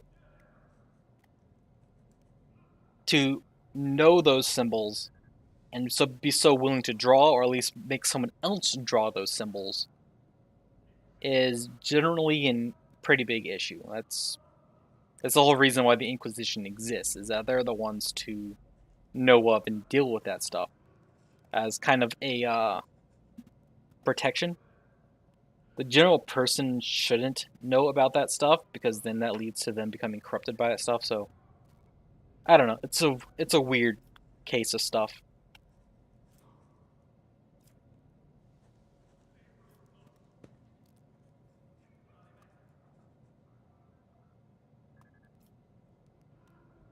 I think it was actually stated earlier.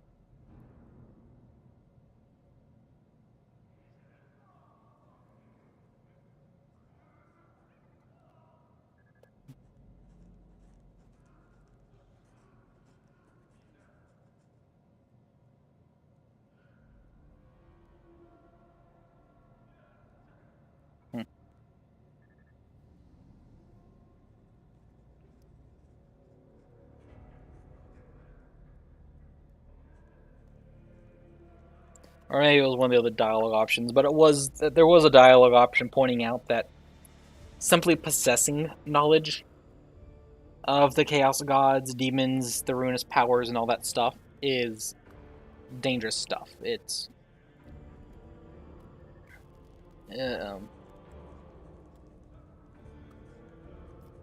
so I don't know. I'm really leaning towards dogmatic because of that heresy stuff. Otherwise, I would go the iconoclast route. But this dude seems like he's a full-gone, like, psychopath ready to become a chaos cultist. If he's given the chance and reason to.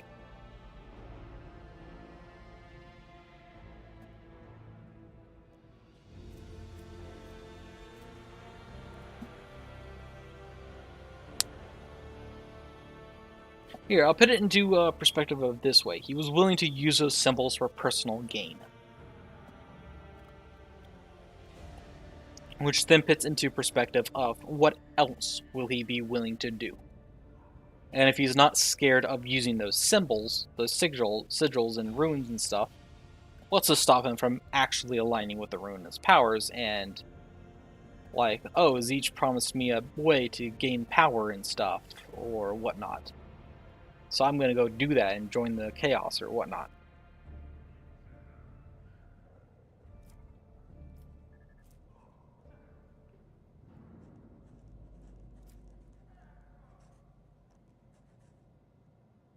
So if I go with this route and demote him,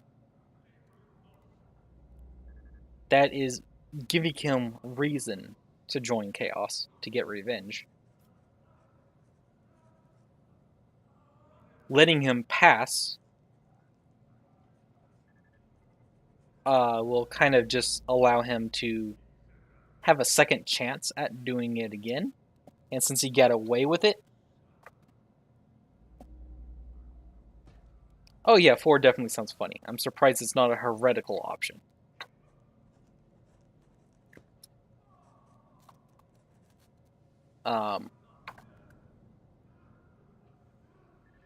But the issue with that, though, is that letting him get a free pass for doing this type of stuff just kind of incentivizes him to do it again. And when he does it again, how much further will he go? So this gives him reason to do it again, and see how much farther he will go. This makes him think he can do it again, and see how far he can go. So I'm just gonna stop it right here now. I want to do the Iconoclast option, but this is definitely gonna bite me in the butt, I feel like, if I don't. Plus the Triumph of Justice is a pretty nice buff.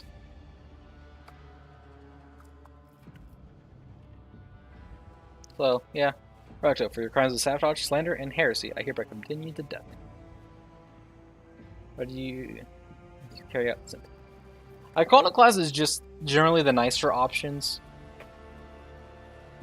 And how I'm running things. It also, too, depending on what choices I make, I get certain points that I can use to gain certain buffs later on.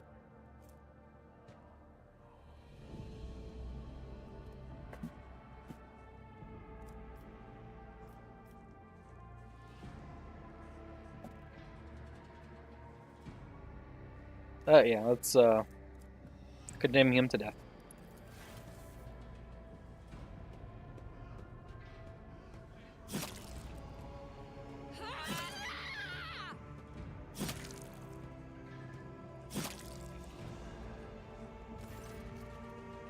Arctos tries to speak, but his words are caught up by a devastating blow to the jaw. He collapses to the ground, but Sarvok raises them all again and delivers another blow, this time straight to the ribs. She stretches out the pleasure, slowly crushing his bones and savoring every scream. When she is done, she finally allows the bloody mess that was once Arctos to die where he lies. Sauerbeck, chill the crap out.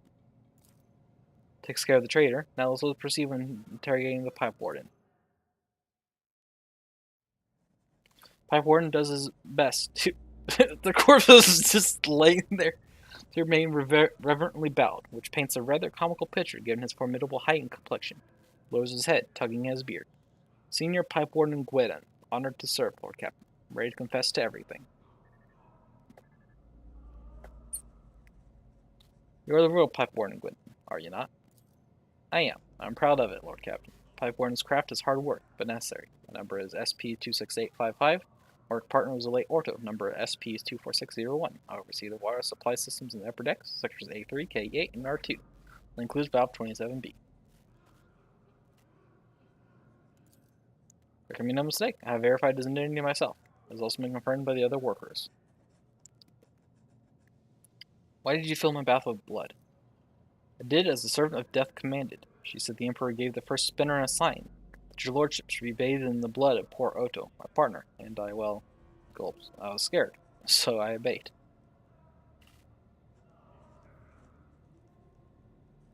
So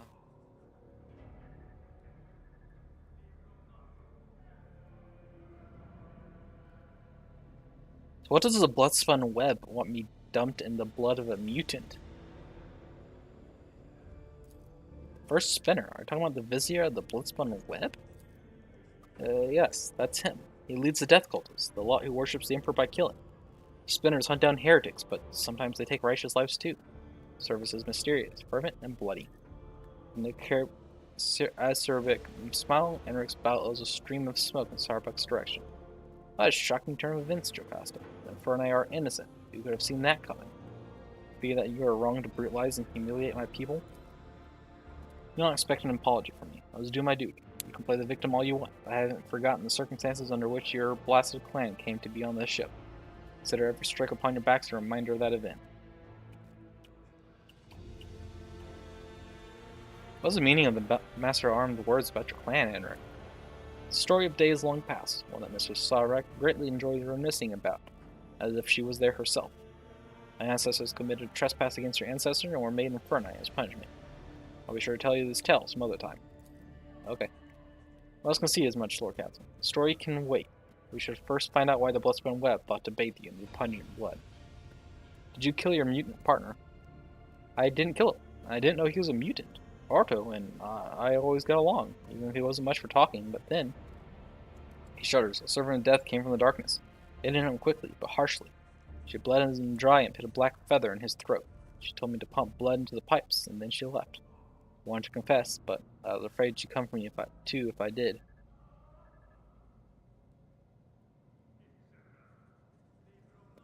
Whom do you mean by this servant of death? A holy slayer in black and crimson and bone, feared by all, and they're quiet and merciless as death itself. Come from the shadows to kill, because the Emperor commands them so. I've already met the servants of Bloodstone Web, Lord Captain. Your in procession is not the one of the upper decks we'll soon forget. So I'm the Vizier of the Blood-Spun Web. I wish to hear his explanation. As you will, Captain. Lordship, may I ask, what happens to me now? I never meant to anger you. I thought I was doing as the Emperor willed it. But here we are. I'm a simple man. I know pipes, and I know them a lot better than all this people's business. My eyes aren't what they used to be, but I can still smell rust and metal, though not so much in people's thoughts.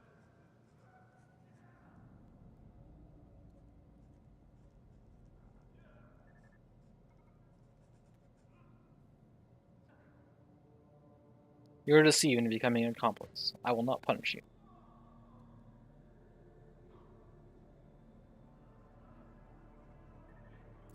Thank you from the bottom of my heart, Your Lordship. I'll serve you faithfully. We'll never forget your mercy. Vizier of the Bloodstone Web treads lightly and silently as if his old gaunt body has no weight at all. He whispers weakly, Demolash, will to see me, and so have come.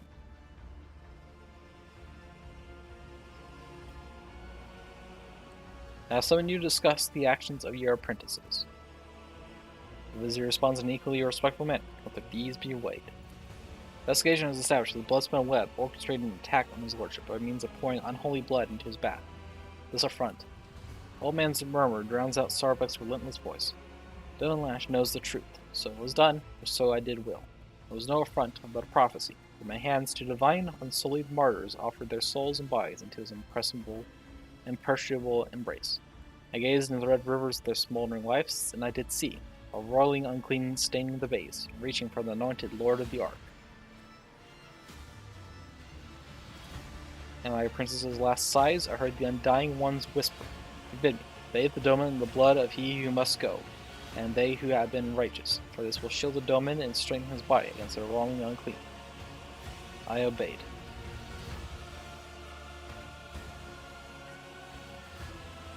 The man you killed, who was he?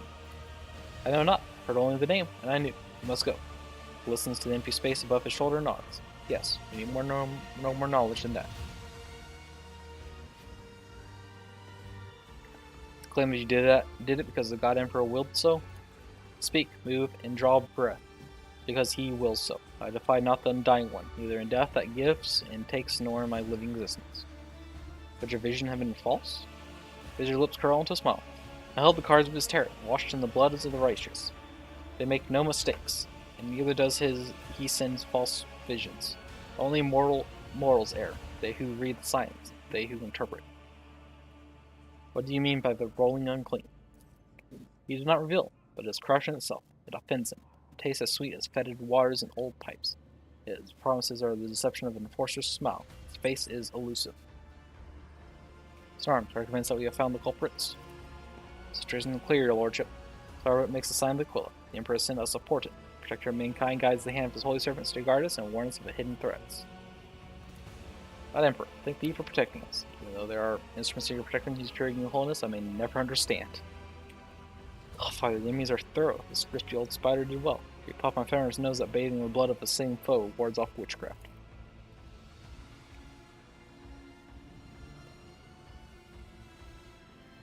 This mankind has drawn attention to the mutant in a way that could not be ignored. Shrewd tactic. The threat is indeed as great as he believes. Could it be a coincidence that the victim of the ritual is a genetic aberration?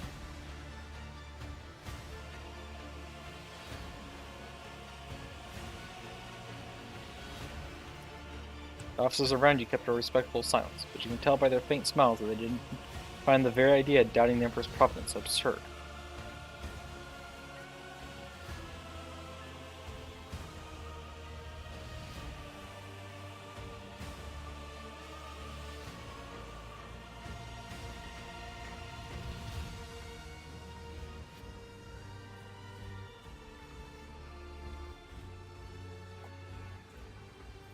Cult of the Bloodspun will face no persecution for their deed.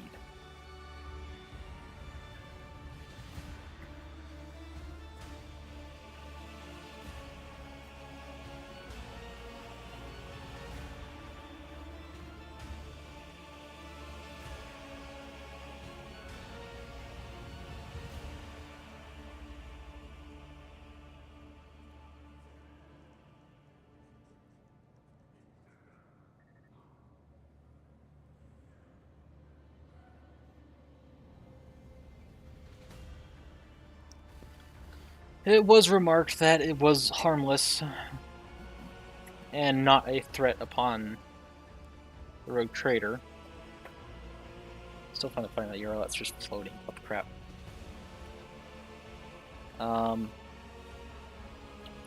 So those could be, like what Yerlet says, a weird, twisted way to point out the issues of what's going on.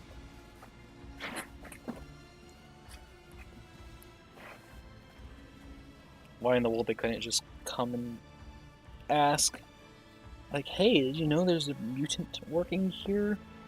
Or some crap like that. Like, I don't know. But in a weird, twisted way, this was helpful for pointing out things, so I don't know. There's nothing you can really do to punish them without screwing stuff up, so the Cult of Bloodspun will face no persecution for their deed. Vizier freezes, listening to silence and nods. Yes, I'll tell him. Turns to his stone-shut eyes to you once more. We are seized in your hand and give her life. Whether you keep us or scatter us, we will remain grateful. May we have hit a dead end. We hope that exposing culprits will lead us to the Arboration's lair.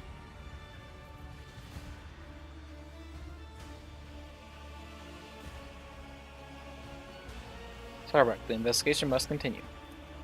But no spinner or brave warrior from the Domin's circle can find the roots of the unclean, for it can appear as human and act as human. Only its thoughts betray its foul nature. Only its thoughts are never human.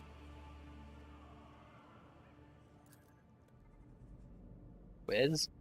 Anxious silence falls the moment Starbuck says this one word. She narrows her eyes. Those unclean thoughts we need to find. Very well. Let Wiz find them. He knows how, no matter how badly he wishes that the rest of us forget about it.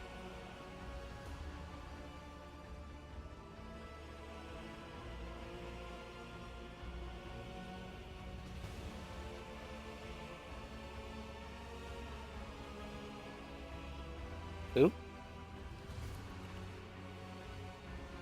Vinny Zachary is a fearsome hunter. When he hunts the flagship wells, when he thinks, my teeth creak, and feel pain as if I am young again. Those powers great indeed. He can hunt down our prey. Oh, the choir master of the astropaths. That's who.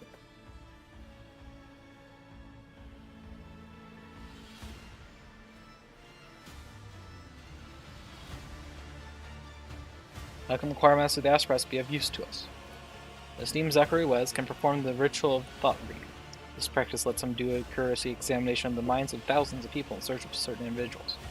The ritual is where it is dangerous. Only someone as versed as Master Wes can accomplish such a feat. Has Wes done something like that before? Once. The Aether made use of his services to explore the spies on board, who apparently had been an employee of Lord Inquisitor Calixar. Correct me if I'm wrong, but it seems that not everyone here is eager to leave his matter to Master Wes. I would say the one least eager would be Master Wes himself. Last time his efforts caused some severe warp manifestations. That ritual truly is perilous. Not to put too fine a point on it, Wes nearly destroyed the ship back then. Incidentally, he had given us multiple warnings that could happen. They cleared Oregon Norton, and we reaped the results. Oh, but I get the feeling that I know what will happen next.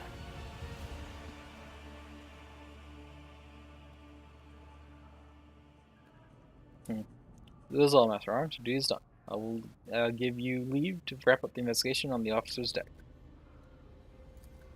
Duty will be done when the threat is eliminated. I will brief the enforcers while you consult Choir Master Rez, Lord Captain.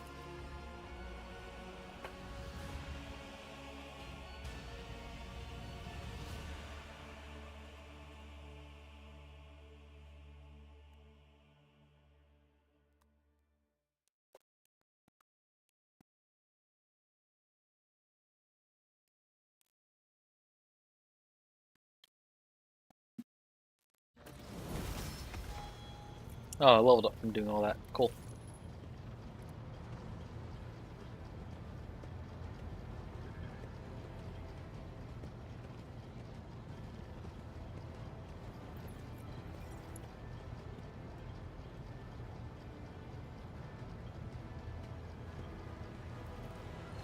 I'll look back and check something.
Oh, well.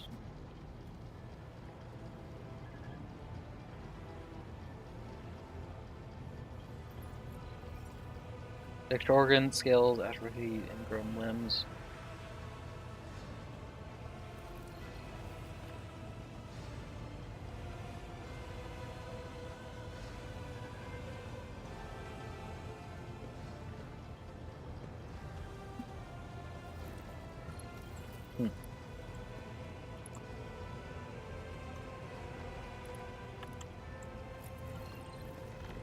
Where's the Infernus Master? He's down here, isn't he? Yep. How are your sister and niece doing? Safe and sound, thanks to you.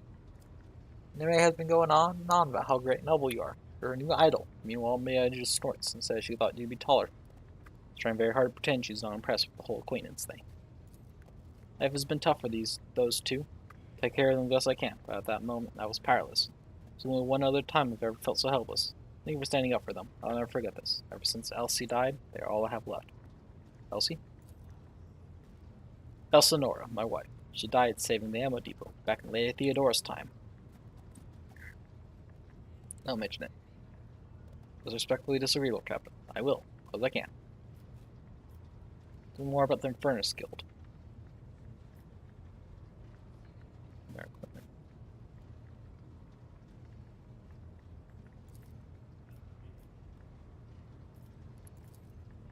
Never let you probably go out with everything. I mean, no. I mean, that's just a super little golden joke. Seriously, if you see an Infernus next to a naked flame, run. Okay. I was expecting to be able to talk to him about,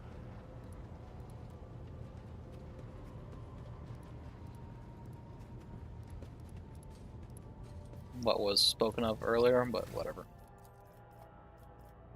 AP increase, okay.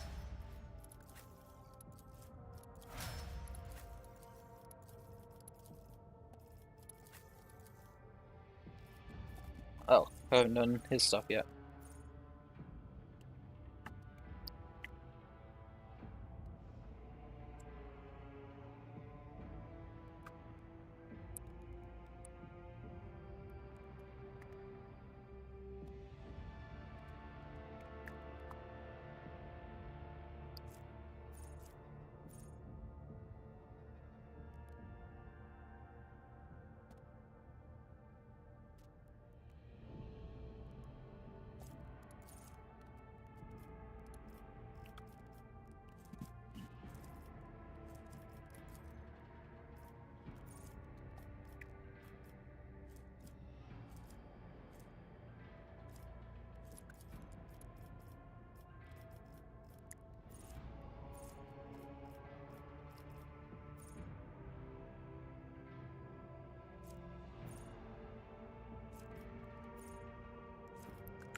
Flawless lunge, common talent.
Templar Tenement.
Go with peak condition.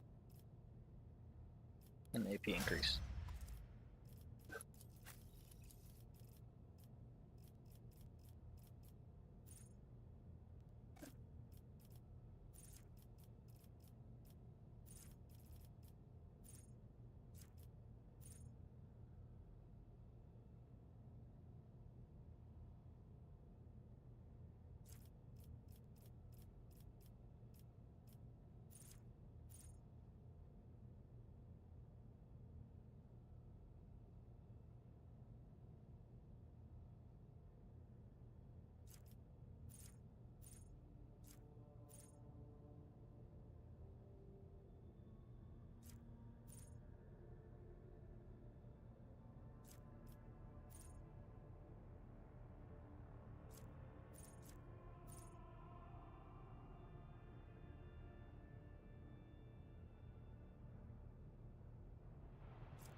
Hmm.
Let's go with confident approach.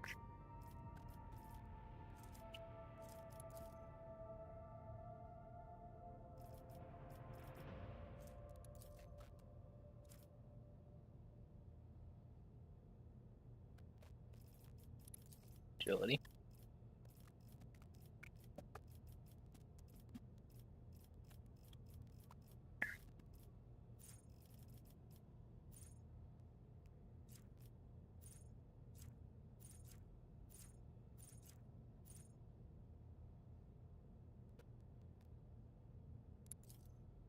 Calm and steady.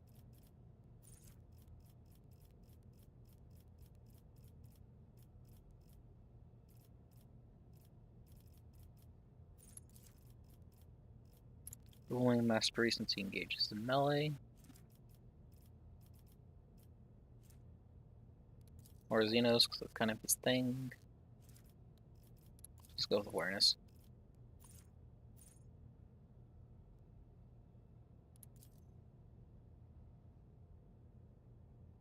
Combat meditation. She goes in with a sword and staff.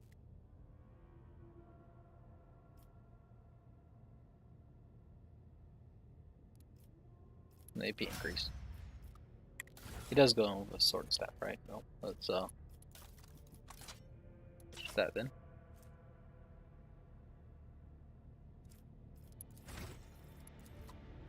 Hello. AP increase. AP increase. AP increase.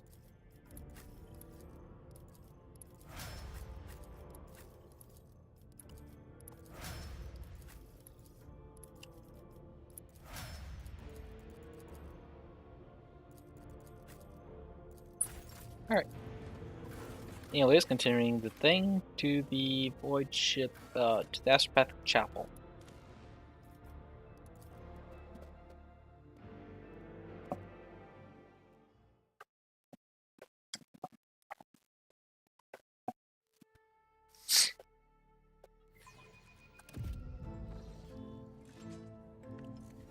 Oh, and now that I'm thinking about it, to answer the question earlier about what do I need Iconoclast for.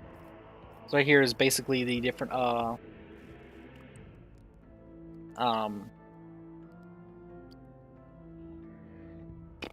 don't know.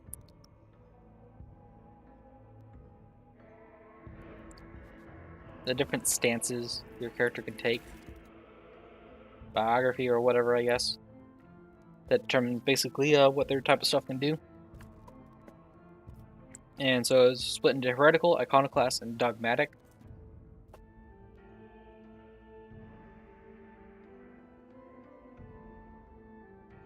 Karma-ish? Okay. Alignment. There we go. That's what I'm thinking. Alignment.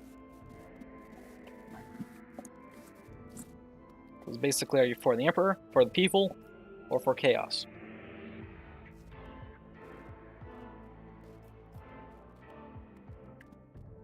I'm kind of sad there isn't more nuance to being heretical, but it's pretty blatant that it's either like just straight up evil or chaos.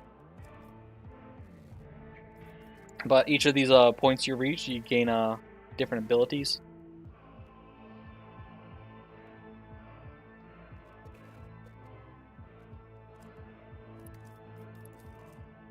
And get these different things.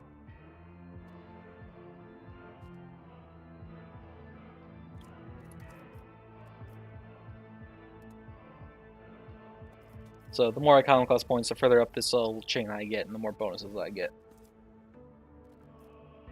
I'm not too worried about her dogmatic stuff.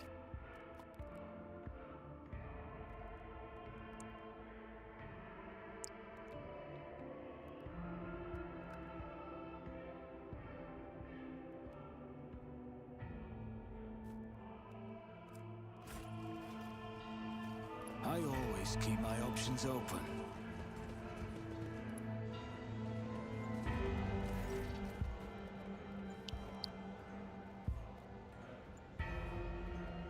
Our Master Rez turns towards you long before you reach him. Chill runs down your spine as someone watching you inside your own being.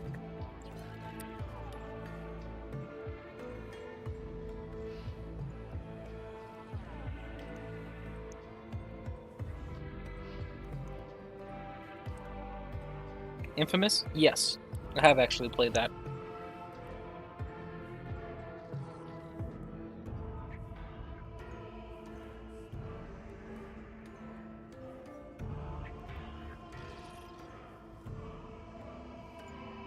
I do remember how, like, throughout it, you could pick different points.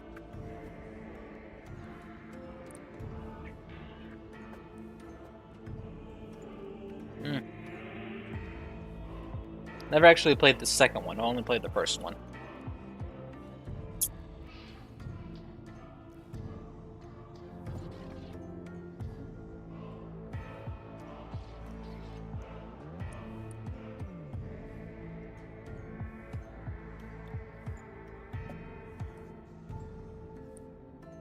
Anyways, you summon your will and drive out the unpleasant sensation. Choirmaster smiles sadly. Shroud your mind well, your lordship. Yeah, I can guess why you have come. With all due respect, I'm asking you to reconsider. All pretty good, third one too? Yeah, I figured they'd all be good.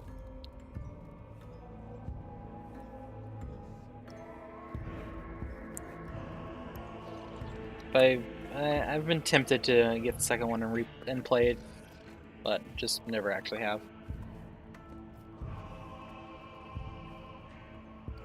So you'd rather not take part in the search for mutineers. It is my wish to be useful to your lordship, but what you have come for will put the ship in peril. Patrol this kind can, and certainly will, go the worst way possible.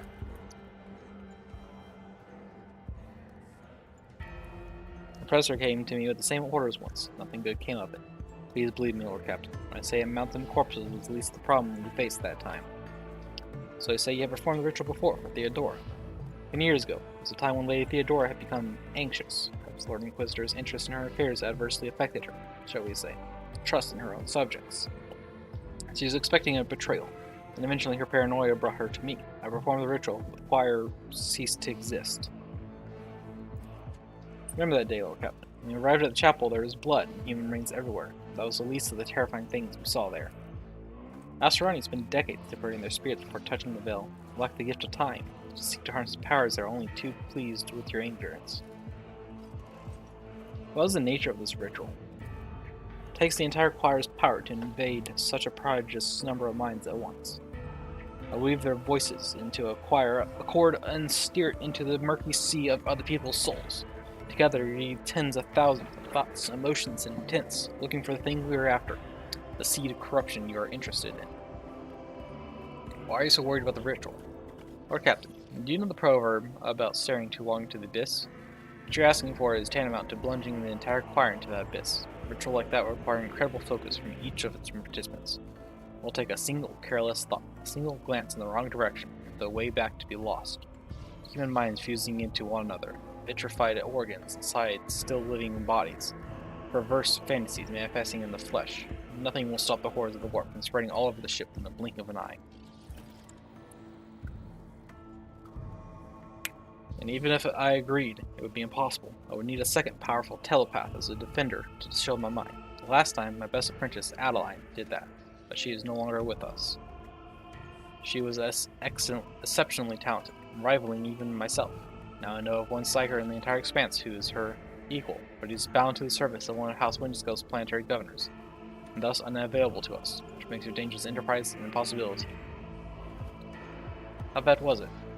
Worse than you can imagine, your lordship. It only took a fraction of a second lingering inside another mind for when the Astropress to lose control of their own. The affliction spread down the chain like fire, and no one was spared. The minds of my charges could not withstand the tension. Their consciences were caught in a vortex of alien thoughts. The fortunate ones died at once. As for the rest, ensure to make sign of the Quilla. Protect the souls of the stricken and take them under your wing, that your faithful servants may find peace. How did you survive? I managed to send out a call for help and did my best to contain the phantoms on my own before Theodora arrived. I was the only survivor out of the entire choir. The ladyship has allowed me to spend a month in a secluded cell upon whose floor and walls I drew the most powerful protective hexagrams I knew. I was crushed. I was broken. And worst of all, I was afraid. Afraid of meeting the same fate as Adeline and my other apprentices. Asprath must never be afraid, lordship. One who yields to fear dies, and dooms those around them. How did you replenish the choir? Theodora bombarded the Adeptus Menstrum for months with requests to provide her with new Asprath choir. In the end, new voices did fill the chapel. They were never told what happened to the previous choir, but they have inklings, and I pray to the God Emperor that they never find out the details of that tragedy.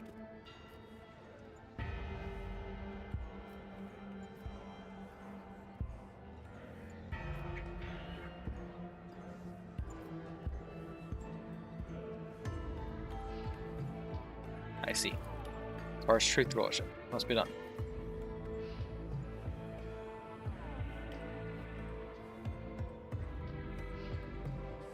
Seems the risk is too great. We will not perform the ritual. Landed on Wes's brow despair. Thank you, your lordship. I realize this ritual may be your only chance of finding the mutineers, but is their plot so threatening as to risk dooming the entire vessel? I do not think so.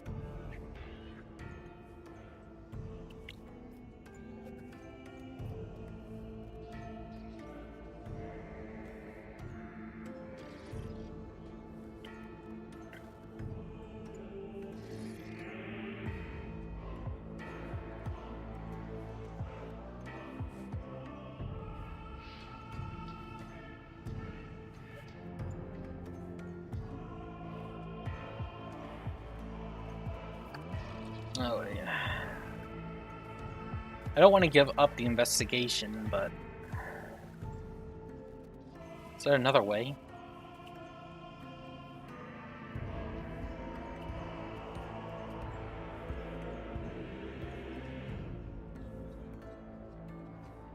Okay, this is really our only chance. We must not squander it. Prison with Musket, firms in your taste. Say anything. Dare not object to your will, however. Must remain to perform your rituals impossible without psychic protector. You can find a psychic who will help you perform the ritual. Who is it?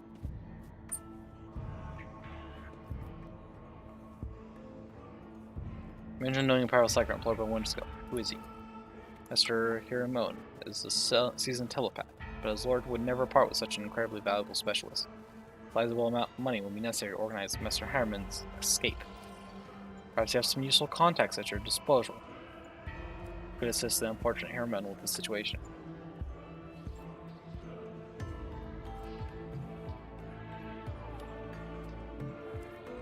Yes, I have a few acquaintances with considerable experience in abduction, charged by a modest fee for the services. As you please, Mr. Hiramone will welcome the news of his forthcoming release. His present lord is quite unpleasant. I report back once someone has been brought on board. Let us not dawdle.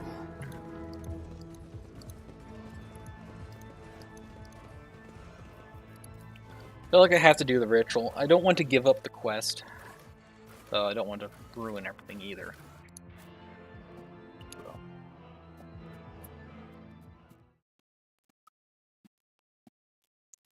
But that solves that for now, so back to exploring the expanse.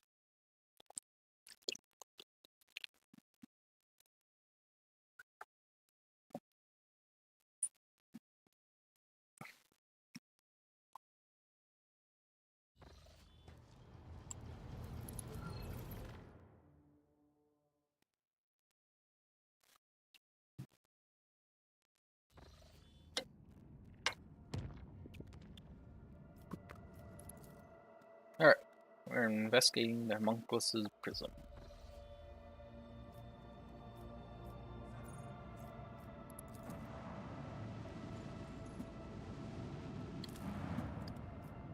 Unidentified beacon. The officer is close enough to the planet, the strange artifact, and the homunculus' laboratory activates. Trying to receive the incoming signal from the planet's surface, the black faces of the prism have started to emit a pulsating little like light. The Augur team reports that the source of the signal is a small beacon which cannot be studied from orbit. A group of living organisms detected around the beacon. Send a scout team is the source of the signal. Disgusting sight unfolds before the scouts. A sinister, high-fenced enclosure, hideous mutants crawl and writhe. Hundreds of ugly beasts. Their shapes vaguely reminiscent of humans. Humans squirm on several pairs of deformed arms and legs, capable of attacking or doing much of anything else beyond crawling in the dirt. Creatures are riven with endless pain, which seems to feed the Jukari beacon at the very center of the pin. Pulsating lilac light flows from the beacon.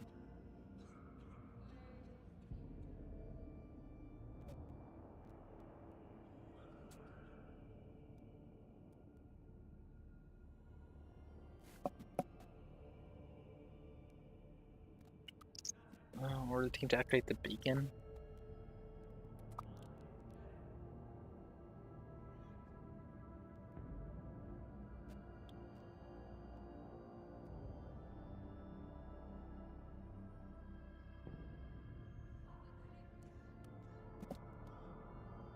Could be useful for stopping what the homunculus was doing, so order the team to activate the beacon.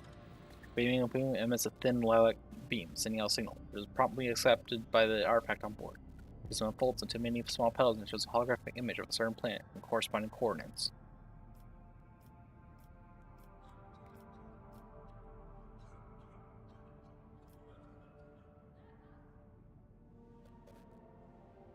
Order scouts to bring the beacon to the ship. So once the beacon is attempted to remove, the collars and chains bind the mutants together, suddenly activated, emitting a series of destructive impulses that slowly inflate and explode the beasts, one after another. And the nightmare's agony, writhing and streaking from barrel pain, the homunculus victims are finally granted their deaths and long-awaited freedom. I gain Xeno artifacts. Okay. That ended about as well as could be expected, I guess. That finished. It's more of the Flash of the Void.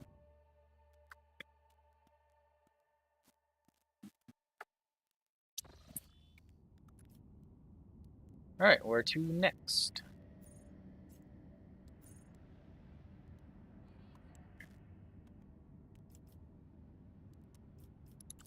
Let's head back. Let's head down to Foulstone.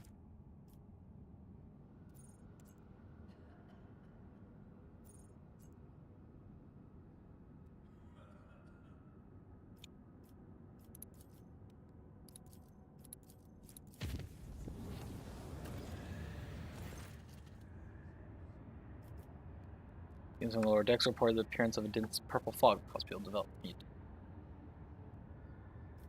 Its was surgically removed. Get to work.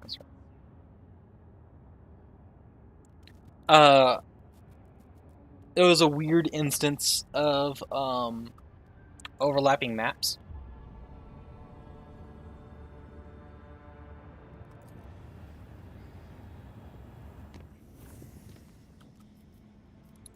Causing issues and stuff.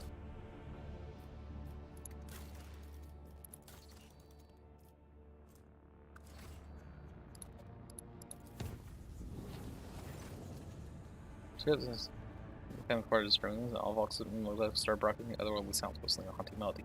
Strings monsters moves drove people into a frenzied dance that could not be stopped. Several hours later, the vox devices fell silent and dance crews fell lifeless. It was clear to them by its these were disposed of with necessary precautions. For the whole map. Yeah. It was just some weird thing.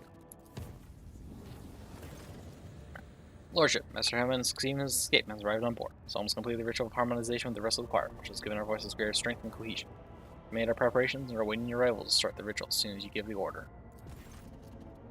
Fire broke out on one of the decks during the warp voyage. The raging possession consumed the entire channel, destroying precious cargo and damaging the interior plane. No good to power the fountain. While clearing the rubble, a few people claimed to sit on the pastille beams formed lines like in a cryptic alien language unknown to humans. Various workers are executed and their bodies disposed of in the proper manner. Oof.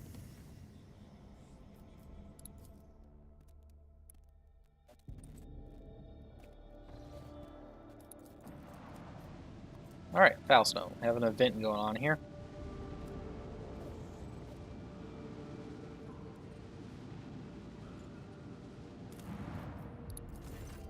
Thousands of commoners have left their workstations to gather for a holy pilgrimage.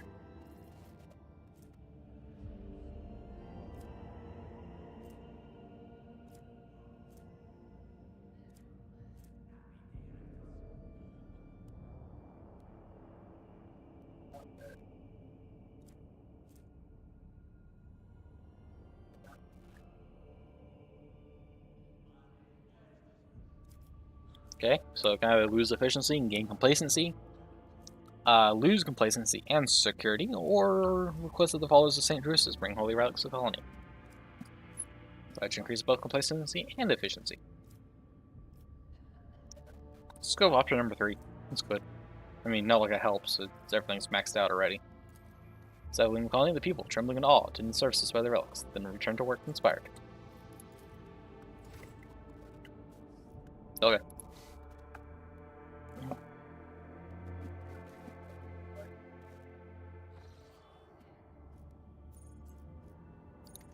So, back to the bridge. Let's go do the ritual.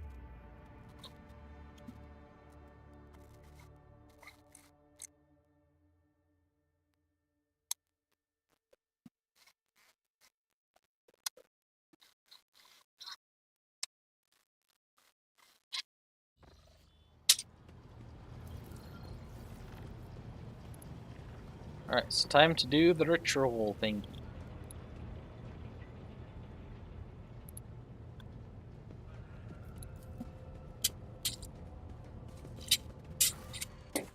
Ow.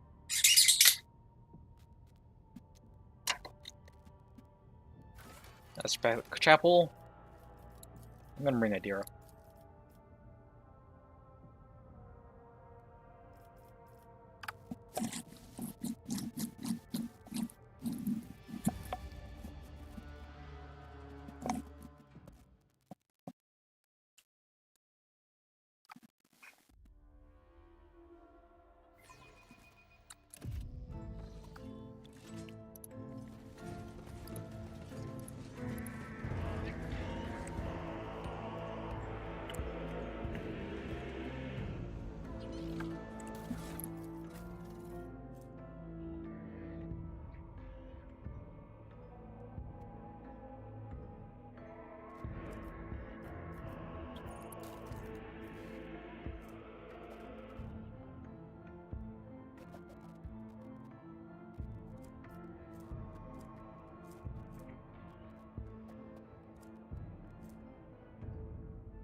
Just not thought about that. I should rework her stuff.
Let's equip that stuff.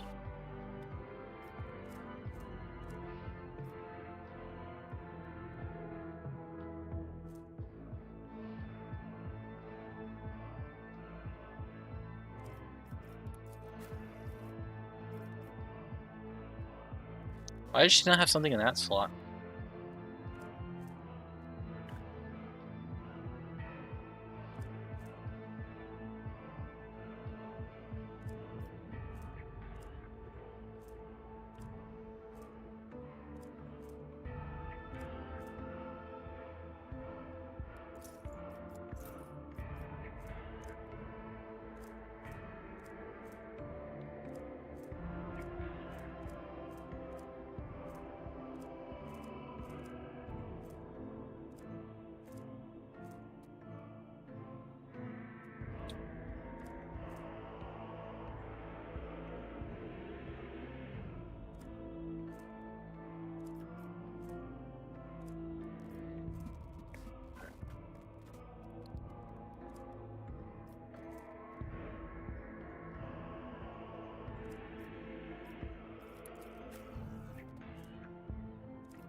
Alright, let's do this.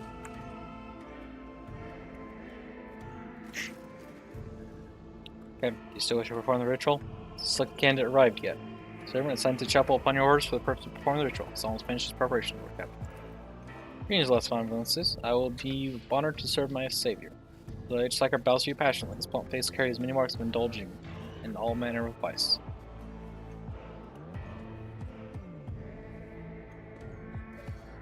We're about to do something dangerous. Steaming from life service that would have been 100 times worse than the cruelest of deaths. I am dead to your lordship. I have to lay down my life to repay the debt, and so be it. Let us begin. I heard my little deep sigh. Well, you made this choice, Lord Captain.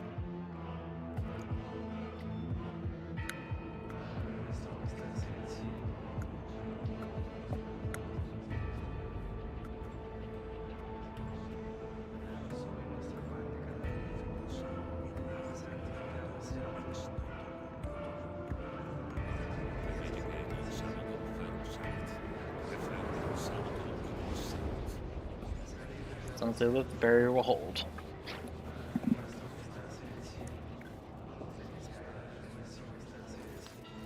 Temperature inside the chapel is dropping. Every breath turns into a cloud of vapor. Astropath's resonant voices blend together, following the pattern of the melody playing in the hall. Every now and then, muffled moans are heard coming from the thrones of the junior astropaths. You hear an interlooping voice in your head, like an echo of a distant echo. Lordship, I sense strangeness, non-minds. They do not seem human-like. How strange, they are akin to insects. Parasites. I cannot read them, and that is wrong. Look. Oh god, is it gene stealers? Dark veil clouds your vision, only to be succeeded by a blinding light a moment later. Protest. The great whiteness is a ship with its multitude of minds, of which you are one. A shadow of utter nothingness winds its way across the blinding white. You hear the choirmaster's voice coming from the distance, but cannot make out a single word. Your gaze slides along an iridescent thread that has crossed the nothingness. Something shining is towering behind it, a golden giant frozen in place, like a statue. So a jolt of fear distracts you from that image. Your thoughts turn back towards the nothingness and its kaleidoscope of absences. No color, no emotion, no thought. And further the depths, there is something crawling. A void peering into the nothingness. Resolve and firm, in your mind and soul unflinching. The nothingness has no power over you. Your eyes follow the thread towards the golden giant. It's not until you get close that you realize that the radiant image is alive. The gilt flakes away, and the stately body is twisted out of shape as its limbs grow extra joints. Mutilating the marvelous figure. Beastly fanged face with a pulpous, worm-like tongue turns to you. Its eyes, burning with nothingness, penetrate your soul. Thoughts, secret wishes, goals. Nothing is spared as the abomination ravages inside you like a predator gutting its kill. Barnes' voice sounds inside your mind. I cannot see them. I cannot read their minds. I cannot see into their lair.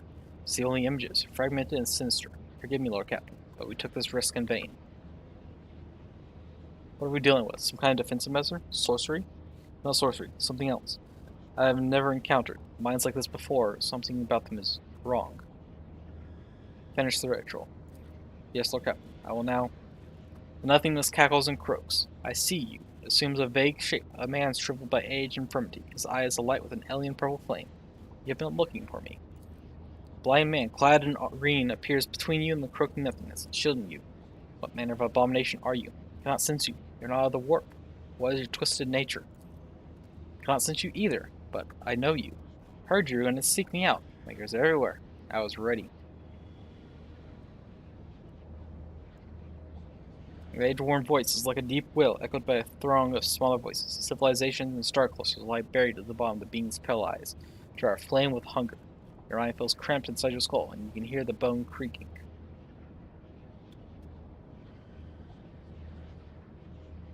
Stop the ritual, now. I'm trying. If it can influence me, you are my prey.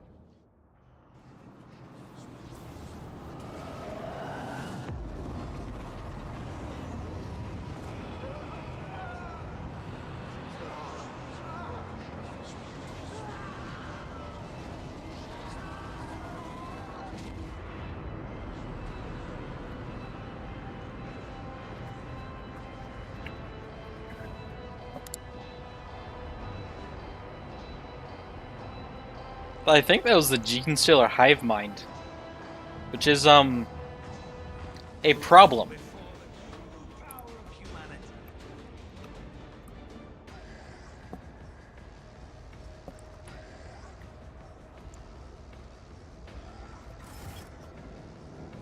A couple ibuprofens. He's gonna need a lot.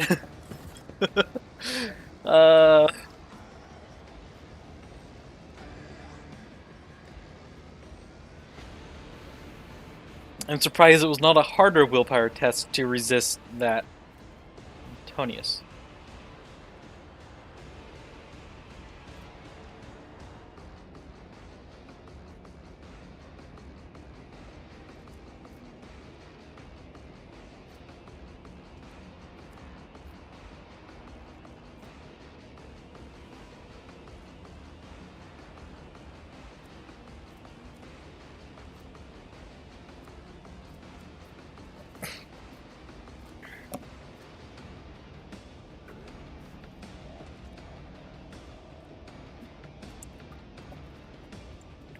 Lore is questionable. Willpower, yes.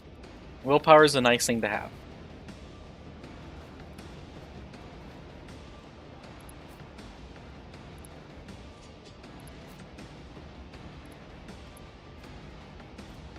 Thaddeus.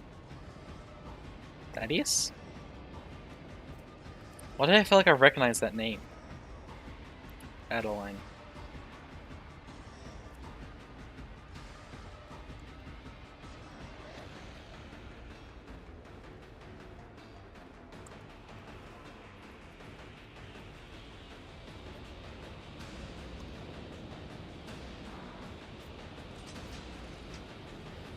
Mad Chapel Guard.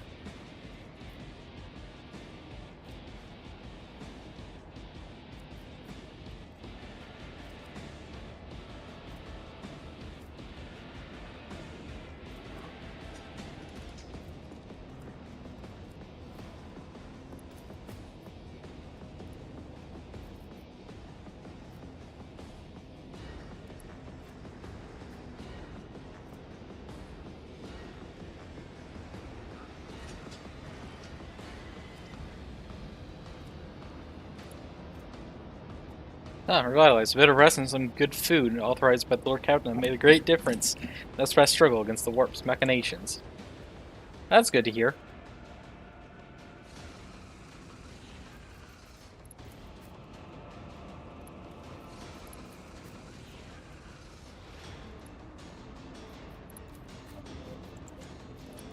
Well, let's do this thing.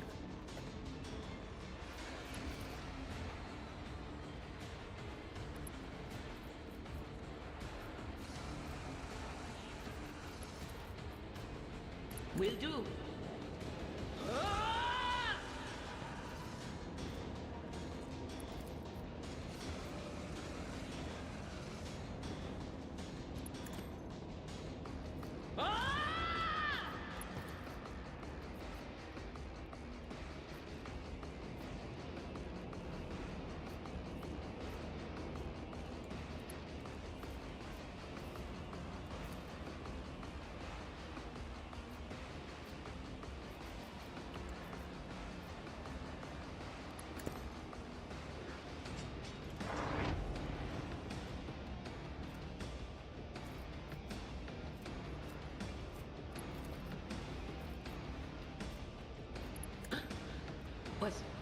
Was that you? Or...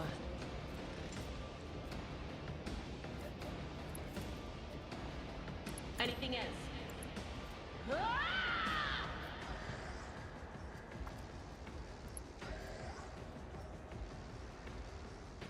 Majoris.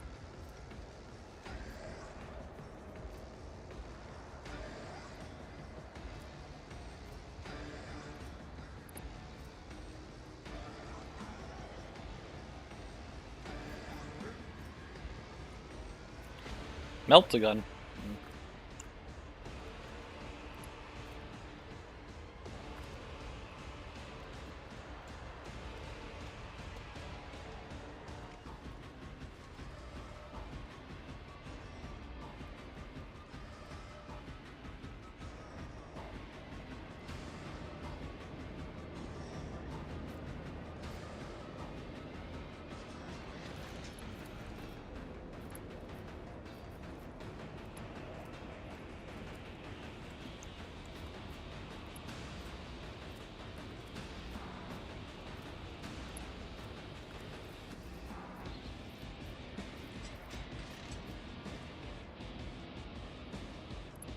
I know what is to come. But of course.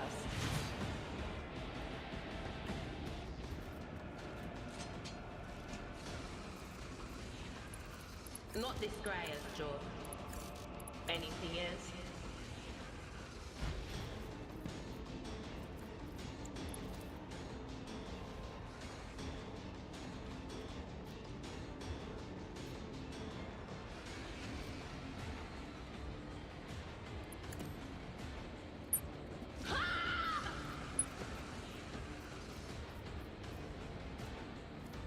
I don't want to do too much psychic stuff because Veil Degradation's at 19.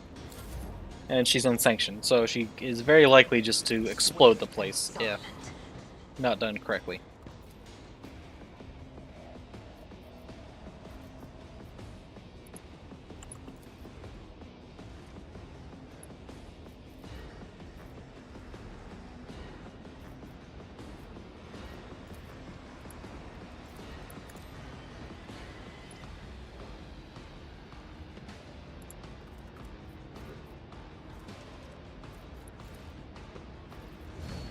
This tedium is beneath me.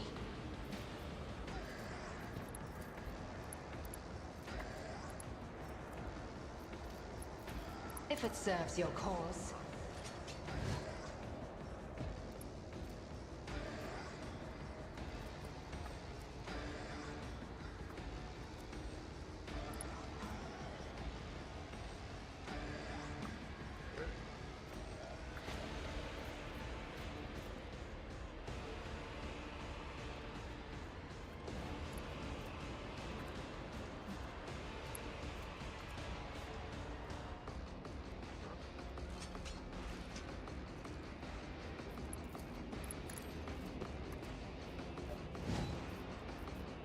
I understand your intent. I am not your Xenos pet, Monica. When you were soaking up my power, killing me, what did you feel? Did you enjoy it?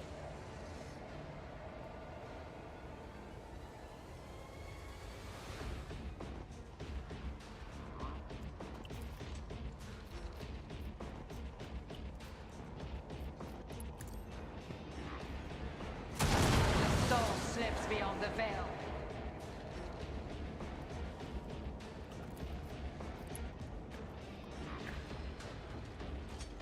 I move swiftly to strike.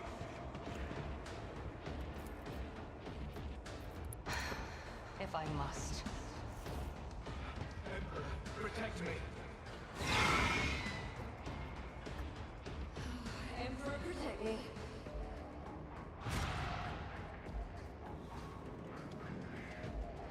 Don't touch me.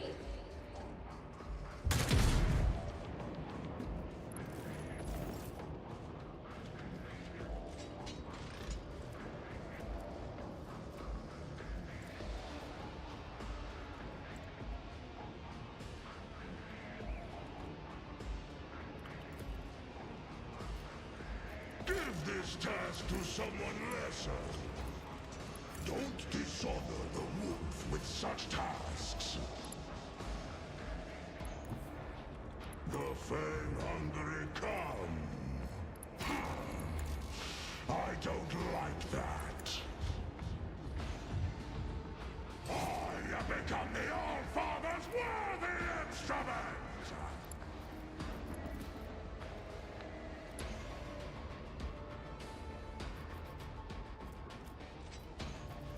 See how the wolf succeeds. Another enemy down. I had warned you that the ritual's a mistake, and for that, you turned me into a monster. You failed even at that, you miserable fool.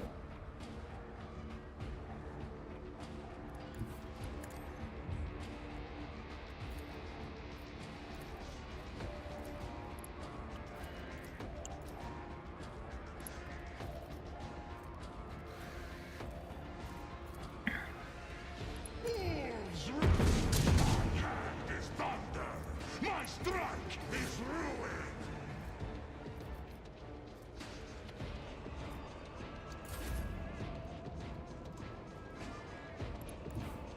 I'm ready for whatever comes.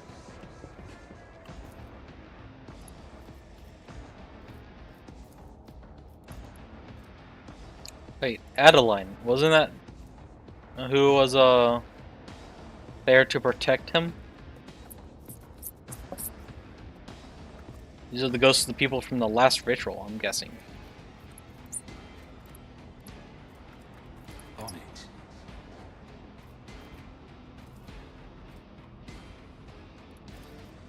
Who if not me?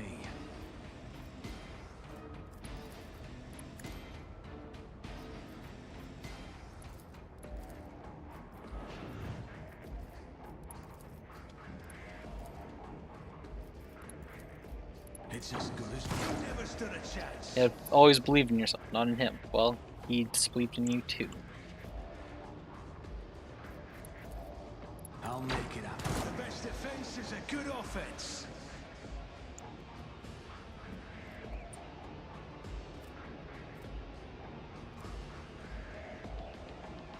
On it.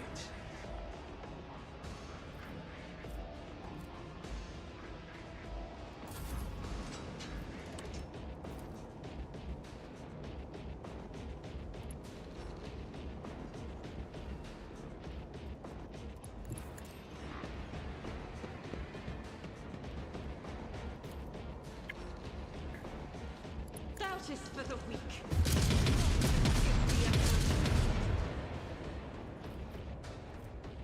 I'll do it.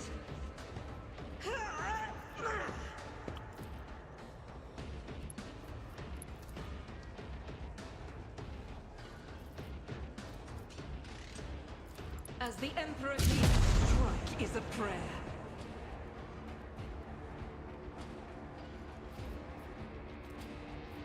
I'll do it.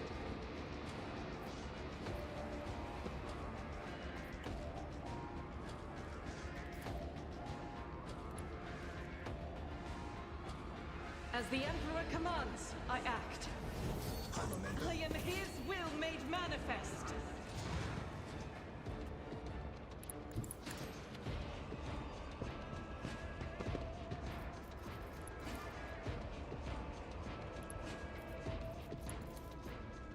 I'll do it.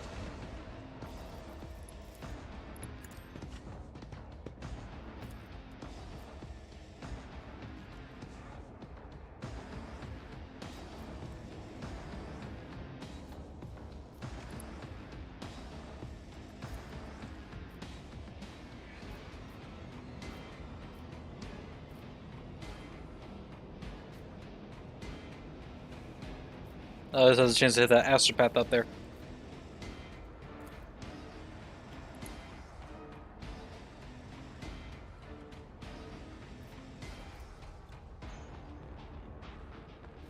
As the Emperor commands, I act.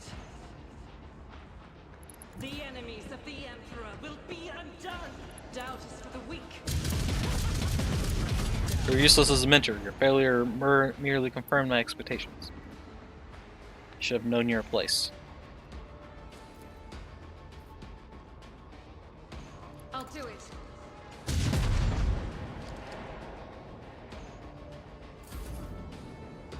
I'll do what it takes.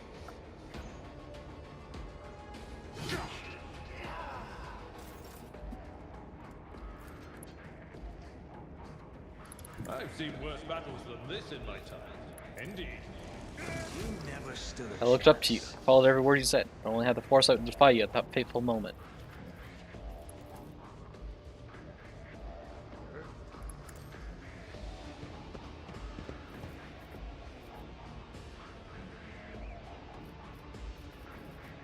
Victory is imminent.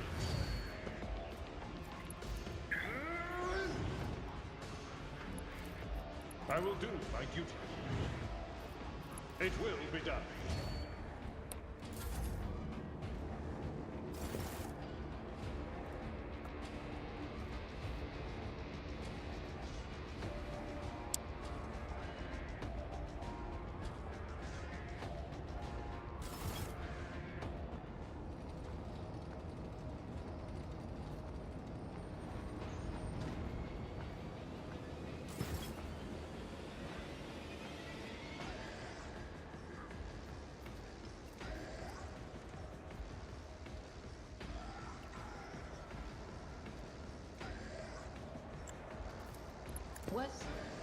Was that you? Or there is movement in the Empyrean.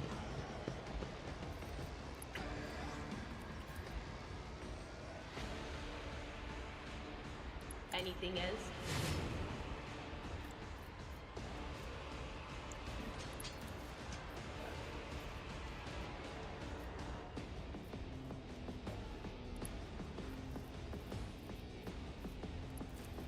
Will do.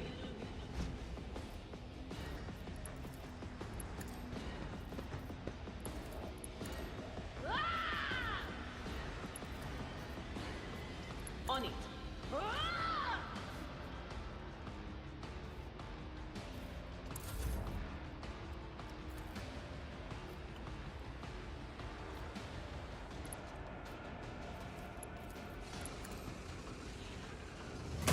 Hear you moving, no more.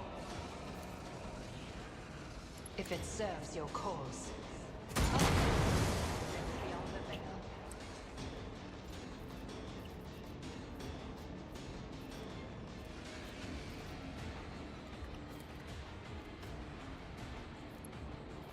I am not your Xenos pet monkey.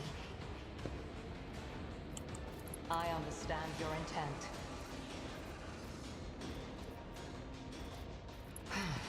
If I must.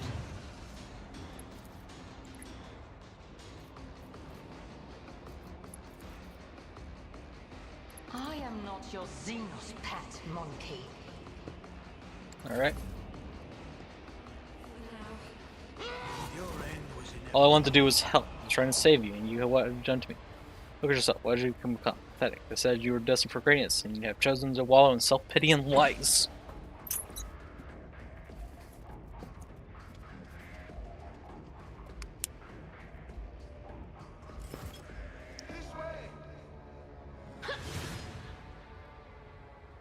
I'm not injured. I'm enraged. Manifestation of himself.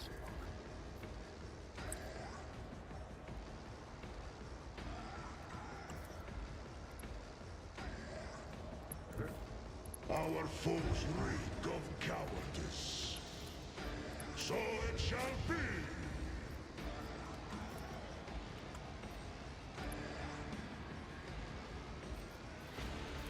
Comes, my hand is thunder. My strike is ruin.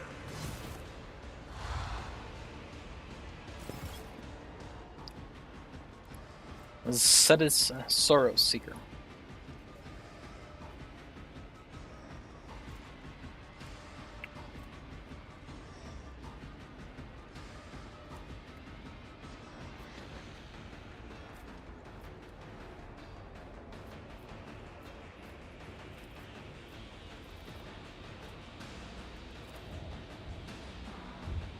See how the wolf succeeds? I have become the All-Father's worthy instrument!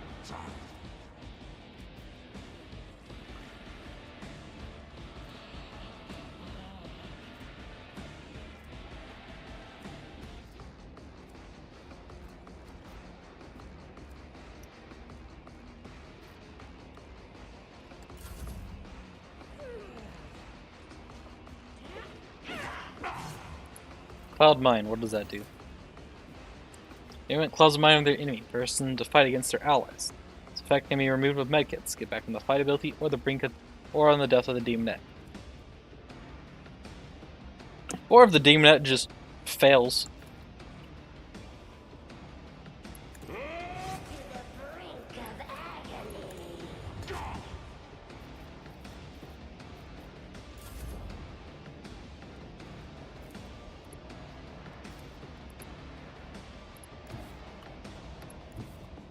Let's make some opportunities.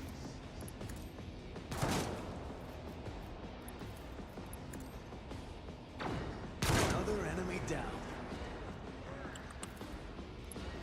I'll see to it personally. Who, if not me?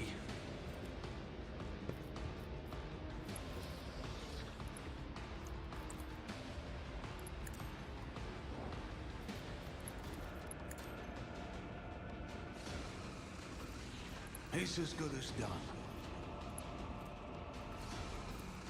On it.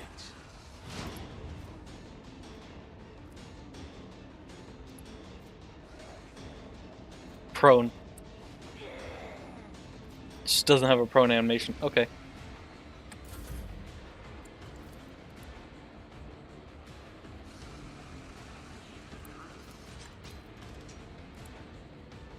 I'm not going to have her attack simply because she might end up hitting someone at that angle.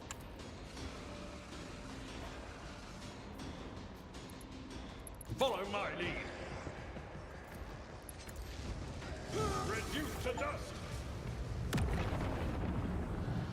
Oh, apparently that's it. I got an achievement for saving all the astropaths.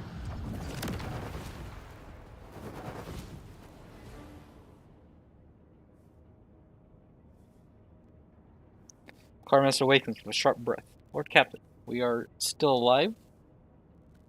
The Edinburgh has protected us this time, but curses, did I not warn you? The old man shakes his head dolefully. His pale fingers are clutching the aquila adorning his belt. A moment of silence, then words of prayer stream from his lips in a monotone, like a quiet lament, a dirge for the departed, a bitter confession. And he continues speaking, his voice is full of strength. Yet, we escaped disaster. The warp did not take our souls, and there are far fewer casualties this time. Sir Harriman's assistance was instrumental, your lordship. He was able to not only protect my mortal body, but also to skillfully blend the timbre of his psionic sound into the harmony of the choral. I regret that he was not my side for the last rite.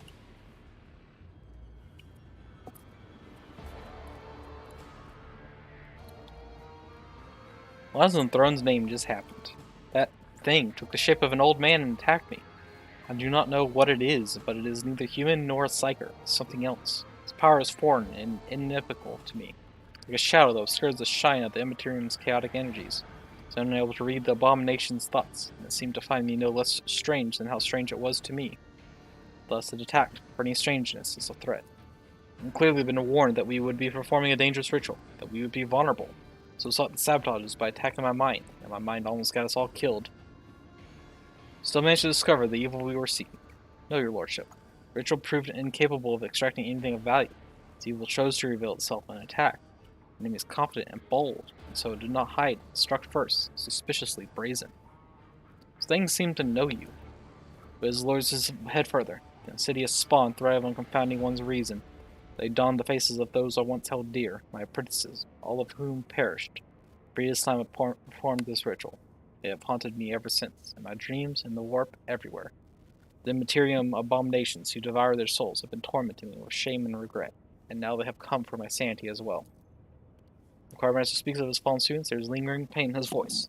His words reflect more than just a terrible memory. They are heavy with the bitterness of personal loss, or of guilt that eats away at the soul. Was that old man a mutant, one of those we were looking for? Even if not, there was nothing more chilling we could have possibly found. An inhuman thing in human form. True sacrilege against the Emperor. His mind is strange, like an insect's or a parasite's. But I saw images in the minds of those around it, currents of energy, a blue glow, the clanging of metal. It could be the plasma drive chambers. That's where I would start, searching for signs of corruption, and a worm tormenting a star. Wiz touches his cheek, which is a smear of blood that is trickling from under his blindfold. He uses the blood to sketch a perfunctory image, a many-beamed star with a fat, fanged finger coiled in front of it, resembling either a larva or a serpent. The longer you listen to Wes, the more convinced you become that the warp manifestations was not caused by the conniving of the arena's powers, but the efforts made to discover an incredibly alien mind. Such an unnatural mind could belong to a dangerous Xenos.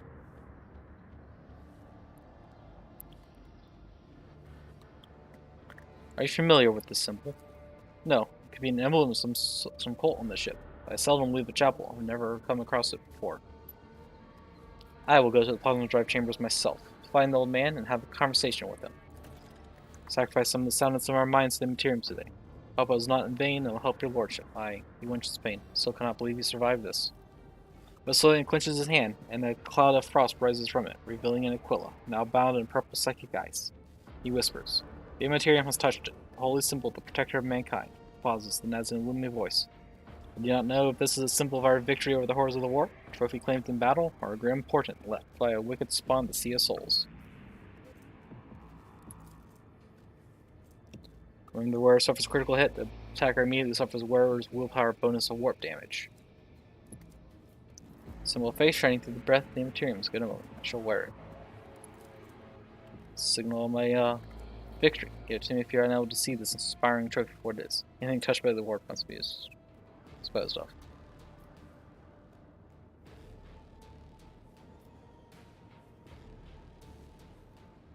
Symbol of faith shining through the breath of the Immaterium is a good omen. I shall wear it. Nothing can shake your lordship's spirit. It's a quill bring you good fortune. I'll have a new one delivered to me immediately. Looks of the quill of sorrow. If only everything the Immaterium takes from us was so easy to replace. Excellent battle, your lordship. Even the warp separations are no match for you.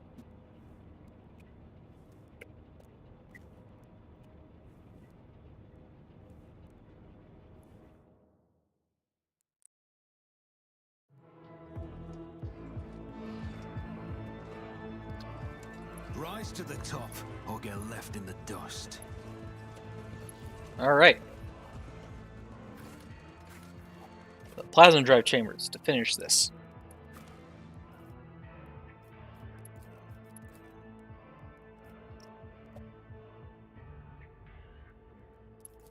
So let's take Cabela.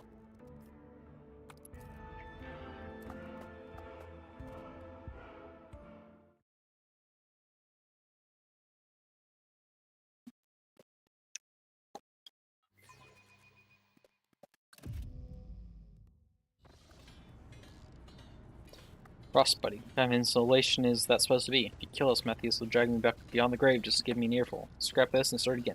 I will double check it.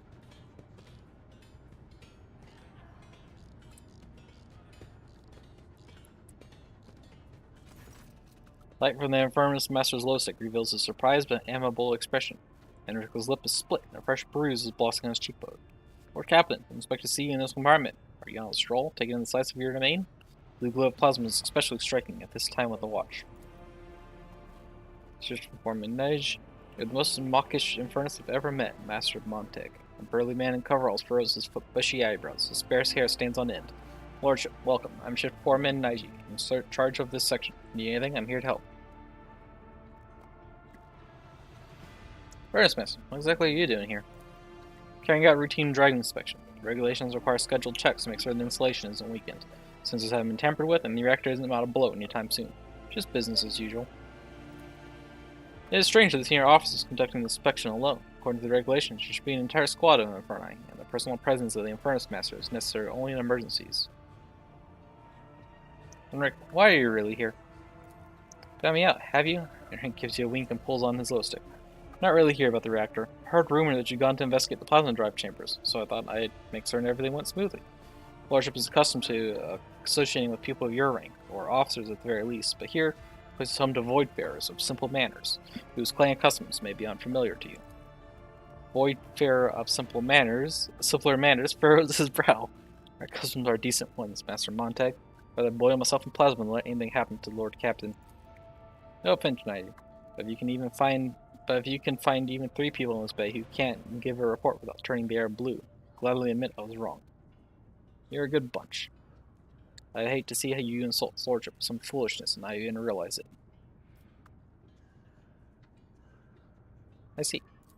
Just keep an eye out, your lordship. Feel free to ask old Nigel any questions you may have. He knows the plasma drive chambers like the back of his hand. That's right, your lordship. If something isn't to your liking, or if you find anything suspicious, come to me at once. Not any of bruises. How's your face? The horse's baton is pretty sturdy, not as thick as the skull of a hard-boiled Infernus. To give it to Joe Costa. Our officers earn their rations. They clobber you good.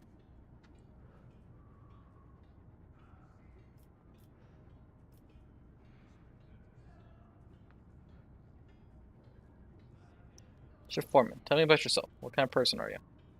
Actually, I want to know more about this bay. We are proud of our chambers. Power feeds the ship's main engine from here. There are other drives on the ship, but ours is the mightiest, that's to say. We do important work. Working with plasma is dangerous, but we have a good crew and not too many incidents. The steam tech priests are satisfied with us. The machine spirits are all working as they should. The Ferni don't complain about us either. We fix cracks in the reactor vessel on time, and we fix leaks. Chief Warren, tell me about yourself. What kind of person are you? As you look at your confusion, I'm a voidsman, your lordship. Grew up on footfall. Joined the crew at 14. Spent my whole life in this bay. Raised no family and made no fortune, but I've climbed my way up the ranks. Don't know anything about my trade in this department. I am my trade in this department. Got a blast? Alright, well, bye for now. Actually, I just noticed the time. I might end stream here and continue the investigation come next time. Alright, check. I've seen a symbol. It looks like a serpent from the star. Somebody keeps daubing it on equipment and bulkheads. If found, the scoundrels will tear their heads off and send them for civilization. Shift Foreman frowns. Is it some kind of sedition? No. If you see one of these, let me know. I'll try to find these artists. Henrix rolls his little stick back and forth, thinking. I've also seen it on some bulkheads, crates, doors. I just assumed it was the mark of some small clan. Many voidsmen mark their workplaces with family symbols. Let's take my leave.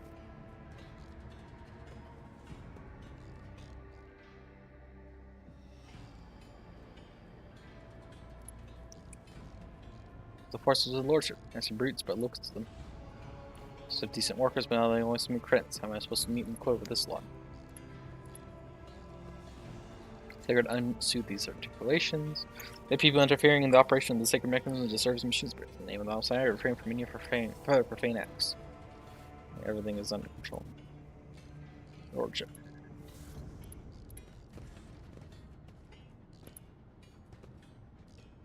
Back to let's lower captains watch it. Don't embarrass yourselves. But I'm actually going to be ending stream here.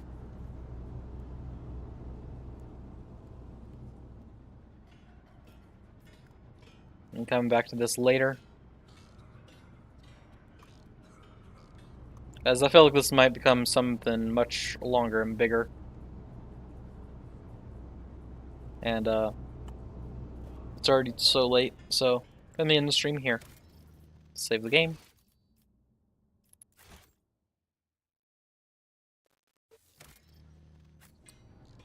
And yeah. That said, though, I will continue Warhammer 40k Rogue Trader. I'll continue it next Thursday. My next stream will be next Monday with Horizon Forbidden West, the Burning Shores DLC. And with all that said, that's going to be it for today. So thank you for watching. Hope you enjoyed. Remember to like, comment, subscribe, follow, etc. All those things. And yeah, have a good time whatever time zone you're in. And bye for now.